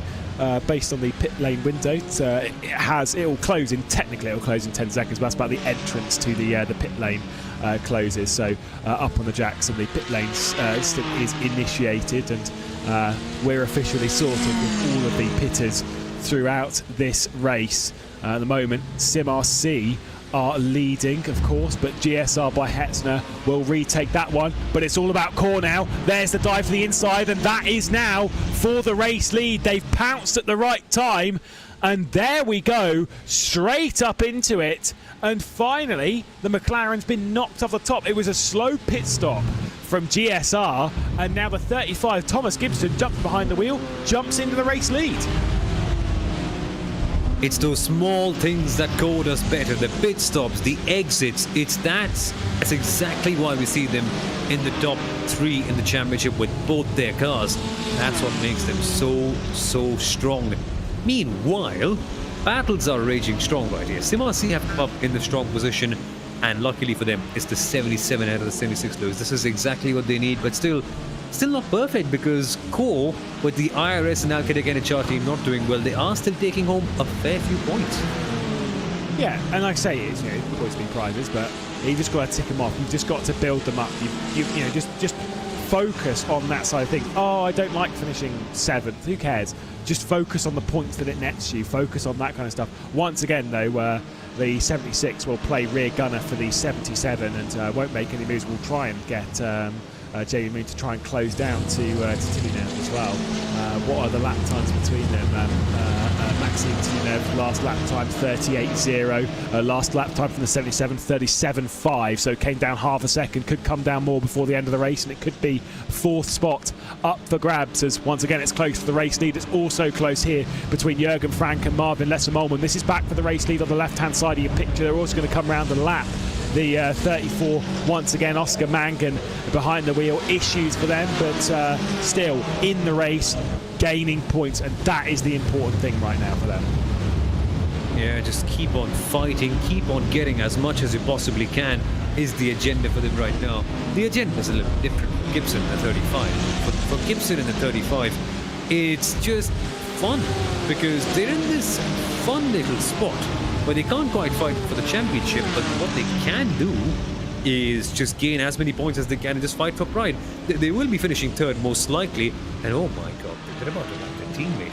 That is a bit symbolic in a way. Yeah, of course, this isn't, it's not a general lapping in a sense, not as if it's on pace or whatever. It's just showing that Oscar Mangan, Oscar Mangan might actually help here, because if he just sits where he is, he's just giving enough slipstream to his teammate Gibson that it's just going to allow him to sort of pull off the rear end of the GSR car. It might just assist a little bit. It won't do for so long, because there'll be a point that it'll be a little bit too close, and then it'll be saying to Oscar to go on, mate, pop out of the way if you could. We're trying to win this race. But right now, Oscar Mangan being sat there isn't even much of a distraction, as long as he doesn't make a mistake, which you don't really see out of the Irishman. For Gibson, this is actually a really good position. Yeah, no, exactly. For them, it's been a while since they got their last win, haven't they? The 35. It's mostly been the 34 getting all the big ones, but good to see them going out there, giving a fight regardless. And yes, they get a draft. Yeah, it's just like I say, I think, when was the 35's last win? It was race 1 at Zolder, which obviously was in the first half of the season, so it was over a month ago. Oh, was that Wagner? Oh, yeah, there might well have been some form of connection from Mike Wagner. I'm not sure. Disappeared for a fair while there. That's not great, but back into it, and we've not seen consistent flashes, so I think they are okay at the moment, and we'll keep our fingers crossed. Don't want this race to end like that. We're desperate to see this battle play out, because I'm loving it right now. With 21 minutes left in the race, we've got plenty more to see from this battle, as well as the battle on the right-hand side of your screen. Jamie Moon, you've got Jürgen Frank and Marvin Lesser-Molman looking to the inside, and no way through on SimRC, and they are 100% closing in on the Radicals Online track racer car that is sat in 4th. How crazy is it that we're getting to see this awesome pack racing coming in with even 40 minutes gone from this race. I love it. I love that the racing is still just about as intense. This is a fun thing to watch. And now German sim racing, they got the same intensity with the 68 car as they have got with the 67. This is a fun little battle. And Jürgen Frank now has to defend it. We haven't seen that happen much so far this season. Frank has always been the aggressor. I mean, look, that GSR car this round, whatever they've eaten for breakfast, is fantastic around Spielberg. They've absolutely nailed it from setup to car choice to just the way they're hustling it around here. It is perfect as we ride on board with Marvin Lessermolen trying to get by Jürgen Frank. I mean, Jürgen Frank as well, he's got other priorities in this race. It's not about finishing sixth. It's about keeping everyone behind Jamie Moon. That's the important bit right now. So, you know, different priorities. And in a sense, we'll want to hold this group up enough that Jamie Moon's built up a gap that should Marvin Lessermolen eventually get through, it's not instantly going on the attack of Jamie Moon. Yeah, just taking it easy, taking it patiently, which is what we need to do right now. And I'm a bit surprised that the McLaren hasn't quite been able to get past. It clearly has that little bit of zip, a little bit of extra X factor over the Porsche, but it's just good, smart defending from the 77 and 76. Good teamwork where they've been able to keep each other in the draft, and this is why they haven't been able to. Kairos as well. Kairos are under attack from Fiercely Forward behind, and Fiercely Forward trying to go around the outside of Baird. Isaac Jean goes for the cut back to the inside. Oh, that is spot on. Gets there, not quite enough though, and Baird is able to hang on around the outside, going through the third to last corner and up into the double right-hander to end the lap. And Isaac Sheep was nearly a beautiful cutback. We just lost the rear end a little bit on power. Almost perfect. Not quite. I'm back out of that one. Might the BMW move that one from Dane Baird, and he's also gaining, right? Dane Baird in relation to his teammate, yeah, he's been good, but this move is just a reiteration of some confidence that I can do it as well. And that was quite the spectacular one. Has Jean got any fight back though? We've seen lots of McLaren versus Porsches, BMW versus McLaren, but not much of BMW versus Porsche today, have we? Partly because there's only been one, but still, couple. I mean, look, again, obviously no disrespect to Maniti Racing, but they are obviously struggling with that BMW. But we've seen a couple of other teams in the form of Volante, in the form now of Kairos, that have jumped in that BMW and have shown that it's not a good car, like it's not great, but it is one that you can battle with if you're, feisty enough. I'd be curious to see if we saw a SimRC in that car, or a core racing car in the BMW, whether they'd be able to maybe rinse a couple of podiums out of it. I don't think you could be in championship contention. I think you might be able to get a podium or two. Volante were close. They did have a podium, didn't they? Volante, I think they have one podium. They had a podium in the first Barcelona race. Yes. Yes. Somehow. Yeah, exactly. Showing that it can be a decent car in its day. I think it's just a bit trickier to drive. And the Cayman's predictability I wonder, right, what would happen if a top team like Core or SimRC tried the BMW? Of course, they've gone for the more docile choice and they've taken the Porsche that is just a little bit, I think the more consistent car throughout the championship, not the BMW, but still, it'll be fun to see them try. Imagine what if next season a random draw for the championship cars. You just get a car. Oof, the thing is you could never do that because everyone would kick off. But I would love seeing that, just because it's like, well, yeah, do you know what? You get what you're given. Although I do like the, as it is in certain championships and stuff, where you pick your car at the start of the season, and then the BOP and such is locked in at the start of the season. The reason why I say that is because it eliminates any sort of conversation of your car's better than my car, because at the end of the season, whatever, and I've had this in touring car racing and stuff before, where they're like, oh, the Ford's the best car, and I'm like, you had the same choice at the start of the season as everyone else. Did you pick the Ford? That's it. It's as simple as that.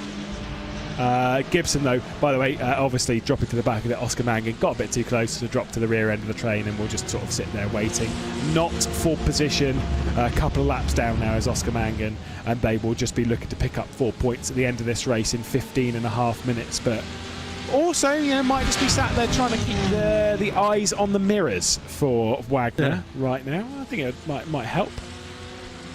Yeah, maybe just bunch them up and what am I saying exactly? And just doing a good job right there, staying where they are. No need to put any extra pressure. And Gibson is relaxing with that because there's a bit of checking up going on because Wagner doesn't seem to have that extra pace over Gibson. It's all pretty comfortable at the top. You don't get a feeling that Wagner might be able to go out there and pull up another ripper of a lap like lap number 1 and get that lead. But then again, that's where I want to be proven wrong. Definitely want an interview at the end of this, by the way, from Andaruti. If you're watching, after race, we want to hear what you had to say about lap 1 because that was sensational. And I'm sure probably rewatched it. I would have done. Straight out of the car, I'd have been like, you do you for a lap. I'm going to watch this lap back. See you, mate. Because it was that good. Kairos defending from fiercely forward, and of course the race lead battle. The GSR car doesn't seem to have the pace that it had in the earlier stage of the race when it flew through, got the lead, and then cleared off for 2 seconds. The gap did start to come back down as the 35 core car managed to just build its speed back up again in the race. But as things stand, they seem to have just leveled out, have plateaued at this kind of half-second gap, and there's not really much the GSR can do about it. Yeah, exactly. I mean, it's so hard to change your gears in the middle of a race, right? You've already given everything that you've got, but sometimes the other drivers are just that little bit faster. So even though you might be better by half a tenth or a tenth of a second, the gap is right there. It settles in, it boxes into one, which is not what we like to see. But again, things can happen, and things are happening. Kairos combination, man, they deserve something for just giving us a drama and action every single time, much like the fiercely forward car. I like this duel, I like to see them fighting all the time. Track limits is a bit of a thing, but still, don't mind that. A reminder as well, by the way, when it comes to track limits, no one gets disqualified in the championship for breaching track limits or whatever. You don't even get a drive-through penalty. There is a post-race penalty for it. I'll go to that in a second as Isaac Jean drives down to the inside at T1. But guess what? Doors open and the position will switch once again as the BMW of Dane Baird will just swoop back to the inside and will grab it before they hit the rise up the hill of turn 2. Get onto those brakes. Isaac Jean once again looking to the inside, but whilst the Porsche's good on the brakes, so is Dane Baird. A little bit too deep though, but nothing too major. That won't help though from the 53. As I was saying though, when it comes to penalties and such for excursions of track limits, etc., of course you've got the slowdown penalties. Those are enforced, but it's once you've passed a certain incident threshold that a penalty is dished out. If you pass 20 violations, 20 incidents, once you get 21 and above, you'll get a 5-second time penalty. You'll get another one once you pass another 10, so once you get into 30, if I remember correctly. But it's definitely once you've passed 20, so 20 is the limit, the very, very limit. Last race, 2 teams passed that limit. That one being actually I've just seen something on there. The core sim racing, the 35 car, the one that's leading right now, did pass it, so they'll get a time penalty of 5 seconds in the previous race. I don't think it will hurt them too much. They'll still hang on to 10th place. Maniti Racing had 23 incidents, so they will lose 5 seconds. Again, it's not going to cost them a place to 50 forward, so they're going to hang on. Kairos competition, they will lose a position, but I think they'll also get a slap from race control because they had, now hear me out here, 46 incidents. 46. Well over double. Oh, not bad. That's a lot. That's a lot. That might be like a 20-30 second time penalty. But again, I think it'd be more so that it's a slap from race control to be like, do you want to not do that again? At least they had fun. Exactly. They had an enjoyable experience. They're out having a good time. And by the way, they've switched again with Fiercely Forward as 53 and Isaac Jean and the 36 of Kairos competition. Once again, switching position. Dane Baird, though, hanging on and getting the better this time. Our focus on the battle for the race lead. 11 minutes left to go. Core hanging on at the moment. GSR looking for back-to-back victories in the Virtual Racing School Sports Car Open. The 35 looking for their first race victory since Zolder Race 1. Well, it's been a long time, right? Zolder on paper seems like just it was only yesterday, seemingly, but Yeah, it's been a long run. We've had so many races. Again, the fact that we've got 2 races per round makes it feel even heavier. Every single round makes it most significant how you perform. Now, normally if you just had 1 race in 1 weekend, having an off day wouldn't be that bad. It would be bad, of course, but not as much. If you have an off day here, it's like off 2 races all of a sudden, and that's a huge chunk of your points in the championship taken off. We don't tend to see an off day, though. We do tend to see an off race. We don't tend to see an off day. It's very bizarre. Exactly. Considering it is the same drivers, it's just the other way round. But then that other driver that didn't perform at the start of one race now performs at the end of another. It's like, wait, what's happening? How? Where? What? Like I said, they just seem to, and that's just an example of it being so close on margins that if you're down a tenth or two, that's a big deal. It's a couple of positions. I mean, in qualifying, by the way, Isaac Jean once again is looking to the inside of Dane Baird on that run up into turn 2, and I think might send one down the inside for a cheeky dive, and there is that cheeky dive, and there is that cutback from the BMW. That is again another spot on move. You'd just be so frustrated if you were Isaac Jean. What can he even do? I mean, if they could have like a protein bar of sorts on the Porsche where you can just snack on some and get a 10 horsepower boost for 10 seconds, they would take it. They desperately need that. They just can't get past that BMW. The widest one we've ever seen so far. And again, it comes down to this middle sector. It is a big car, big heavy car, by the way. It's quite Big hard to drive. You know, last time I drove the BMW was around Oran Park, of all places. It's back to the inside. This is a bit better from Isaac Jean. This might well complete the move. There's a bit of a contact, a brush between the two, and Jean has got through for now. The Kairos competition car may well look to the inside, running down into the penultimate corner, but I don't think it's alongside enough. May have to just drop back in line. It's close though, but no. Isaac Jean slams that door shut in the face. We'll take an off track with it. Why not? Build them up. It's fine. Let's just roll with it and have a fun battle. At the moment, though, Porsche leads BMW. Oh, and they will be leading at the end. Of course, I take the responsibility for following this battle a little bit, but Kairos have a penalty on their way, but they're still going to have some fun. Fun is fun until it becomes Nigel Mansell France 1989 fun, where you get a black flag and you don't even see it, and then take Ayrton Senna out. That's not fun. That's not fun. No, you're absolutely not. Isaac Jean, though, dropping the position. And there we go. Once again, back through, but back on the brakes as well. It's tight, but this time, where is he going to sit on the exit of the corner? The BMW's traction around the outside. Kairos competition should be able to grab this one back. The battle for 8th position, back to where the BMW. What a fantastic battle. And by the way, we're focusing on this because the race leads, nothing's happening there. As much as it's close, nothing's happening. Just don't panic, we are watching. They've been so stagnant at the top. It's like a calm lake right there, except the calm lake is getting a bit dull. Things are not getting dull here, though. Kairos are bringing the action. And again, coming back to the Nigel Mansell point, I just hope this doesn't tip over, because if it does, Isaac Jean might be having a few choice words waiting on the top of his tongue. So I hope this doesn't spill over, but for what it is fun. And we often tend to underrate that three-letter word. We often tend to forget about it while racing in the midst of competition. This is just that. It's enjoyable, fun drama. Yeah, you got to enjoy it. You've got to enjoy your sim racing.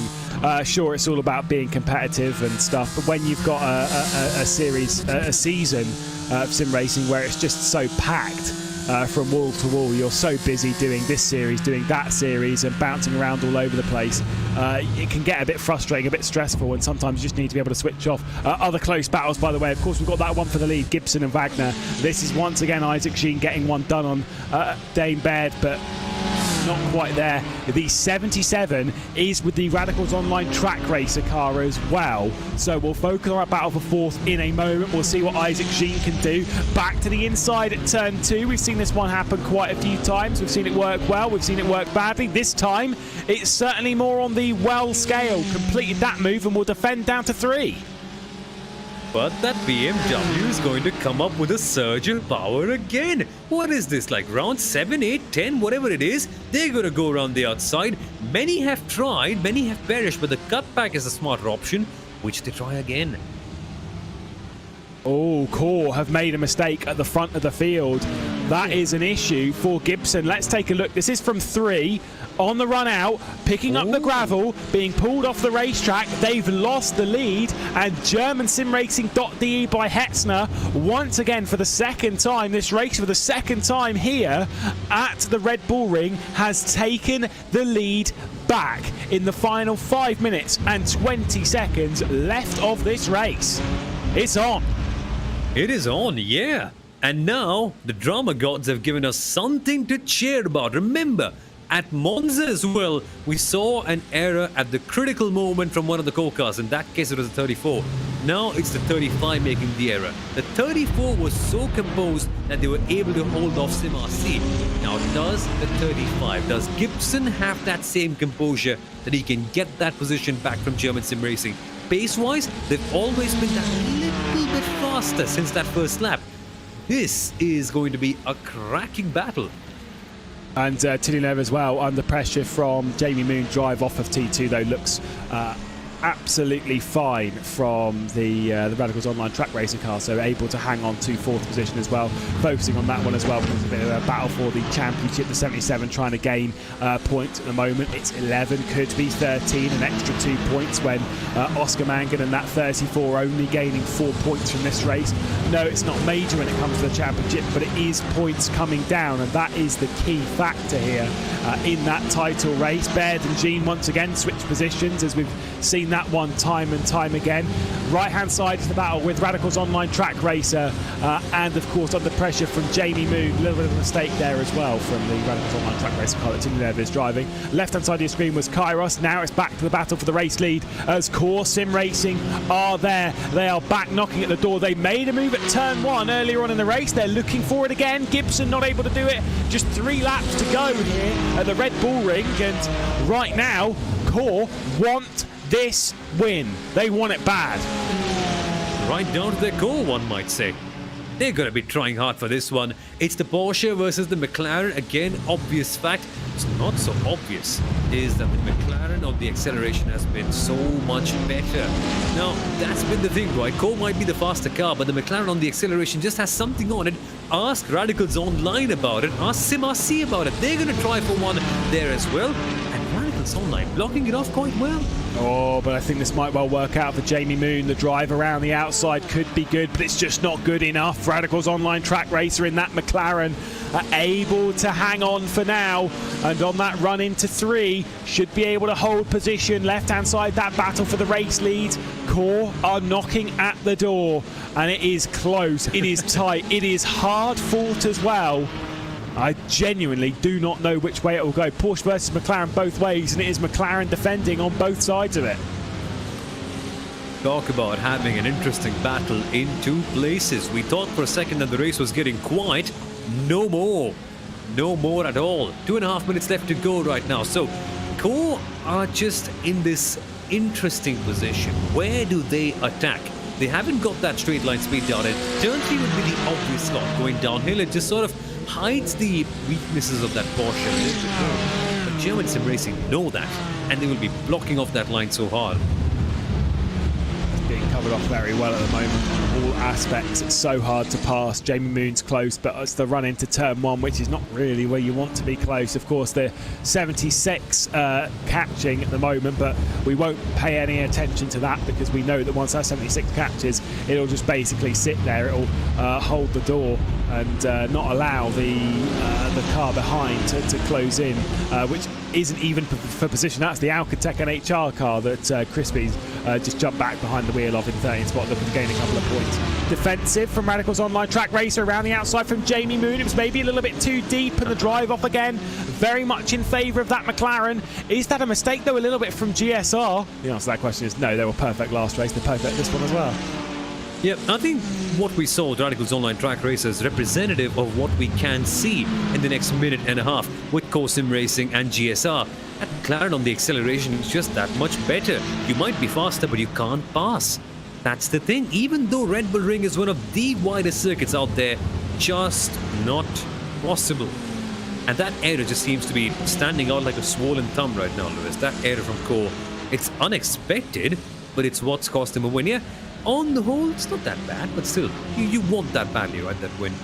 Looks like we've got some broken liveries here. We've got a McLaren leading 2 Sim RCs. We've got a McLaren leading 2 cores. It looks very bizarre. It looks like it's the same picture, just done the wrong way round. Final lap of the race, though. White flag is in the air. Barney is swinging it around, and Core are there. They're looking. Gibson's not able to make a move. Stick down into turn 1. Takes a lot of the curb, though, over that run-in. And now on the run to turn 2, that McLaren has cleared off, and there is no move, and it's the same in the 77 camp. They're going to be trying hard heading into turn number 3. That is the slot.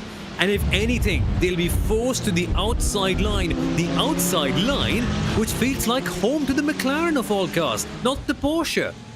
Sorry, I was getting a little bit concerned as to what happened to Oscar Mangan there. They've just pulled out of the race because they don't need to finish from their current spot. They'll still score the points they're going to get, I do believe. As once again, it's close. Left-hand side of your screen is the lead. Right-hand side of your screen was 4th. We'll focus on that battle for the race lead. We'll call this one down towards the line. It's tight. It's the final few corners for them to make a move, and Gibson is close. It's looking good for GSR. They were victorious earlier on in the day. It is switched around, though, in the sense of who's behind the wheel. Coming across the line last round, it was so easy for Anderoot. He just cruised it in. This time it is absolutely not so for Wagner. The door was open courtesy of a mistake from Gibson, but is it going to be opened all the way home? Is the GSR car going to be able to win? Just 2 more corners to go. There could be a dive at the final one. Get your Marc Marquez, Andrea Dovizioso hats on, though, because this one could be close. Is there going to be a dive? The answer to the question is no. Is there going to be a mistake? Once again, no. It's going to be tight across the line, but I think the core car's going to be denied. It's going to be so close at the line, and GSR by Hetzner take both victories here in the Styrian Hills. The hills have come alive. A double for German sim racing. Let that sink in. And at the line as well, I think Radical's Online have got it by a bit. They have secured P4. That's 2 big results for 2 teams that have had torrent mid parts of the season. But with this one, German sim racing are here and Radicals Online are back. And in the tightest fight that we saw almost all race, Kairos competition, by the way, come across the line in 8th position ahead of Fiercely Forward, separated by over a second when it got to the line, so they are able to pull away, so great stuff from them. But what a battle it was. German Sim Racing taking both victories, Core Sim Racing in second, and Team RaceFox back on the podium for the first time since Barcelona, which was quite a while ago. It was in the first half of the season when we were racing, but once again from GSR, I am so impressed. They have unlocked something in this McLaren. They are here and they do mean business. They're just... I don't even know what happened today. It's just like a whirlwind. They've come in and they've attacked and they've got both the races. Again, the second one wasn't a traditional one. They had an... Okay, first lap. Let's talk about that first lap. That first lap was probably the moment of the season that I've seen so far. Yes, there was SimRC SCO from Zolder, but this was just something special. And after that, right, it seemed like they'd lost the win until they were at the right place at the right time. And sometimes that's all you need. Just be there and pressurize your opponent into making a mistake. What a double. What a double. I never would have expected this even from my wildest dreams coming in today. Yeah, and as much as we will grab an interview, so we're not going to go through the entire highlights package here, but we will take a look at this sensational start again. Watch that 67, dives it in there, makes it 3 wide at turn 1. A little bit of a brush there, as there's a bit of contact as well behind. That's what happened to the Alcatec and HR car, but such a good launch, and it just gets better from here around the outside as well, running around turn 2. This was from 10th position, and the rise up to 2nd in only a single lap. Sends it in on the brakes, clears the Team RaceFox car as well on the exit. It is absolutely beautiful to watch. That trajectory around the outside, that is just what every racing driver dreams of. And then just using the advantage of the McLaren on the acceleration right here in this battle against SimRC. Many have tried to make a move around the outside of turn number 3. Many have failed. SimRC did the smart thing by blocking it off, but German Sim Racing pulled a sneaky on them. They tried at the right positions, and at the exit, right at the end of this corner, that is when German Sim Racing like, oh, yeah, okay, I'm going to get P2 for myself. it is just absolutely beautiful to watch that lap, and I could watch it every single day. Here's the results then on your screen, and once again the 67 are victorious. Leandro Anderuti and Mike Wagner victorious once again by less than a tenth of a second. Once again, we've seen that quite a few times this season as well. Thomas Gibson for simracing not able to do anything, and that costly mistake in the final moment. Maxime Ramstein alongside in that 35. Race 2 going a bit better than race 1. Lucas Gabler and Kevin Crosney on the podium once again as they return their way into the top 3. Radical's online track race were able to hang on from Jamie Moon in that SimRC 77 that scored some decent points here with 5th spot, and they were very, very important points indeed. Just behind them is their teammates in the 76 and then the GSR by ACV car from 9th to 7th. It's a decent improvement, just unfortunately overshadowed by their teammates. Kairos competition in their fierce battle with Fiercely Forward in 8th and 9th. Maniti Racing Green down there in 10th after what was a great start to the race. Maniti Racing White in 11th spot, and Sim Racing, important points for Oscar Mangan to pick up there, I'm absolutely sure. Alcatec NHR sent round on the first lap and collected as well with the Fiercely Forward IRS car. We are going to drag in, hopefully, as long as they're not talking, we'll keep our fingers crossed, Leandro Anderuti into the commentary booth along with Mike Wagner as well. And I am going straight to Anderuti because I want to talk to you about one thing. That first lap of the race. Talk us through it. I have not seen an opening lap to a race that good in quite a while. Yeah, first of all, hello, and secondly, yeah, I was a bit upset about the quali because we had the speed, but we just couldn't get it together with some inks and off tracks. But then on the start, I got a pretty good launch. I don't know, the Porsches were pretty slow and some get backed up, and then I just sended it into the first corner and then turn 3, and after that was pretty relaxed, but we also had good speed. You seem to have figured something out coming into this. Whilst we've seen the GSR cars go quite fast on various occasions this season, race pace was absolutely spot on. Is that down to the track or is that down to setup? Well, honestly, I don't know. Maybe it's the track, but we changed some things on the setups for sure, but we don't know why we're so quick now. Yeah, it's like Red Bull Ring is common to be in McLaren track, to be honest. So we had a big, kind of an advantage this time compared to the other rounds, but still, yeah, we managed to find something, and also to find on our driving something to make the tires go longer. Well, to you, Mike, with the pressure that you were under over those final moments of the race. Race 1 seemed a little bit more comfortable. It was a bit of a feisty fight in the early stages, of course, that you were a part of. But that second half of the race for the battle with the 35 Gibson, that looked really, really high pressure. How do you calm yourself down? How do you just keep focused and not make mistakes when it's like that? Yeah, first of all, thanks to Thomas for the fight. It was very clean, and I mean, he always managed to give me space. But yeah, like, I tried to calm myself down, just focus on driving and not focus on watching into the mirror that much. Yeah, and just drive my line. I also get called by my teammates saying you just have to focus on that, focus on that. But honestly, I still had to look a bit at the fuel to keep that in mind, because we were a bit short in both races. But in the end, it turned out to be good, and yeah. Well, huge congrats, and hopefully we can see some more of this going into the final round of the season. Yeah, we hope that too. I mean, I don't know if we can be available the next race, because we have some time struggles, but we will try our best to be part of the last race. And then we will see. Well, fingers crossed. A great addition to this round here. Another double victory of the season. This one from the 67 German simracing.de by Hetzner. Congratulations to Mike Wagner and Leandro Anderuti. We'll get in Kevin Crosney as well, because after a little bit of a time away from the podium, we do finally see Team RaceFox back on for the first time since the round at Barcelona. Crosney, great to have you back, and another great race. Seemed a little bit calm in the second half there. Talk us through how your evening was here.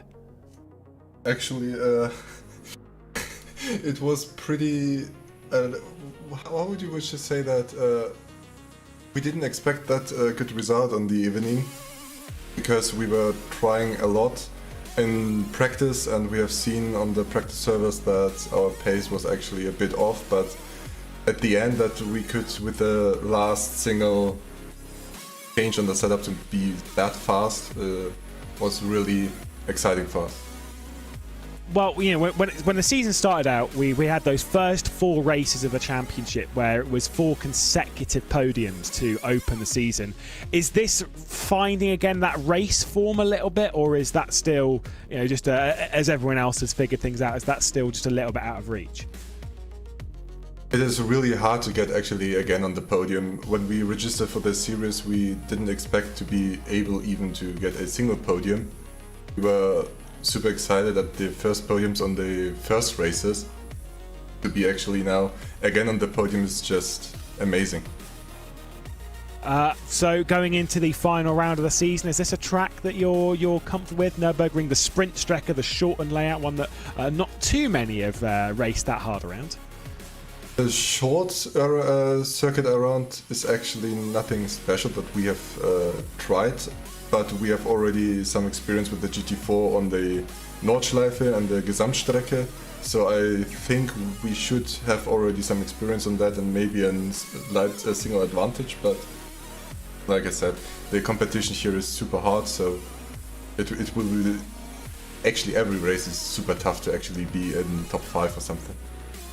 Well, congratulations to you. Congratulations Team RaceFox and Lucas Gabler as well. Back onto the podium for the first time since round 4. Thank you very much. Well, we do have one more interview. This one's a bit more left field, not a podium sitter, but certainly one who I think gave us our run for the money when it came to entertainment this evening. We did focus on the Kairos competition kart quite a bit. We'll go to Dane Baird first of all, because what a stonking battle that was over the second half of that race. Talk us through it. That looked like a lot of fun. Oh yeah, that was both races actually. I was involved in a battle with someone or other. It was absolutely fantastic. Our second round in the series, and yeah, definitely didn't disappoint. So when this BMW is regarded as quite a difficult car to drive, it's not particularly the fastest, you at least seem to be able to pull more out of it than others, Dane. Yeah, I think the biggest strength, at least today at Red Bull Ring, was traction, which is weird because the BMW normally lacks that. Traction out of turn 2 or turn 3, however you want to call it. We were able to just pull away from people, especially on the outside. You might have seen us go into the outside pretty much every single opportunity we had. Yeah, around the outside, the exit of that corner was absolutely fantastic for us, especially against the Porsches. They seem to be really down on acceleration tonight. So yeah, it made our lives a little bit easier because it was quite difficult for people to overtake us, and it made overtaking other people just a little bit easier. Well, we've got Emma Wimber as well here, who, you know, from the back of the grid, from 14th spot, was able to make quite a bit of progress in the opening stages. We weren't necessarily expecting it, but clearly the opening stage of the races work very well in favour of the BMW, or at least in your hands anyway, because you were right a part of the mix from the early stages. Yeah, I think it's a combination of just a lot of people fighting and having to be a bit opportunistic. So you see an opportunity and you have to obviously decide very quickly if you want to go for it or not. And if you make reasonable decisions and go for it when you can without causing any trouble for other people, then you can make up a lot of time. Or positions, maybe not time. You've only joined us for the second half of the season. It would have been great to see you in the first half, but great to have you here joining us and putting on a great show, Emil. But coming into that final round of the season, we only have one more. We've got 2 more races up for grabs. What do you think's possible for you at the Nürburgring Sprint Strecke? I'm not entirely sure. Maybe finish without getting a penalty. That would be a step up from this round. Maybe if we can get some more points, then that'll be a goal as well. Wow. Podium is probably a bit out of reach, unfortunately. Either way, I'm sure you'll put on a fantastic show, as you have done today. Congratulations to the pair of you, and thank you for putting on such great racing. Yeah, no problem. Well, that about wraps us up here for the penultimate round of the Virtual Racing School Sports Car Open Sprint Challenge Sommel, and another great round of racing. just as we normally tend to expect right here at Sports Car Open.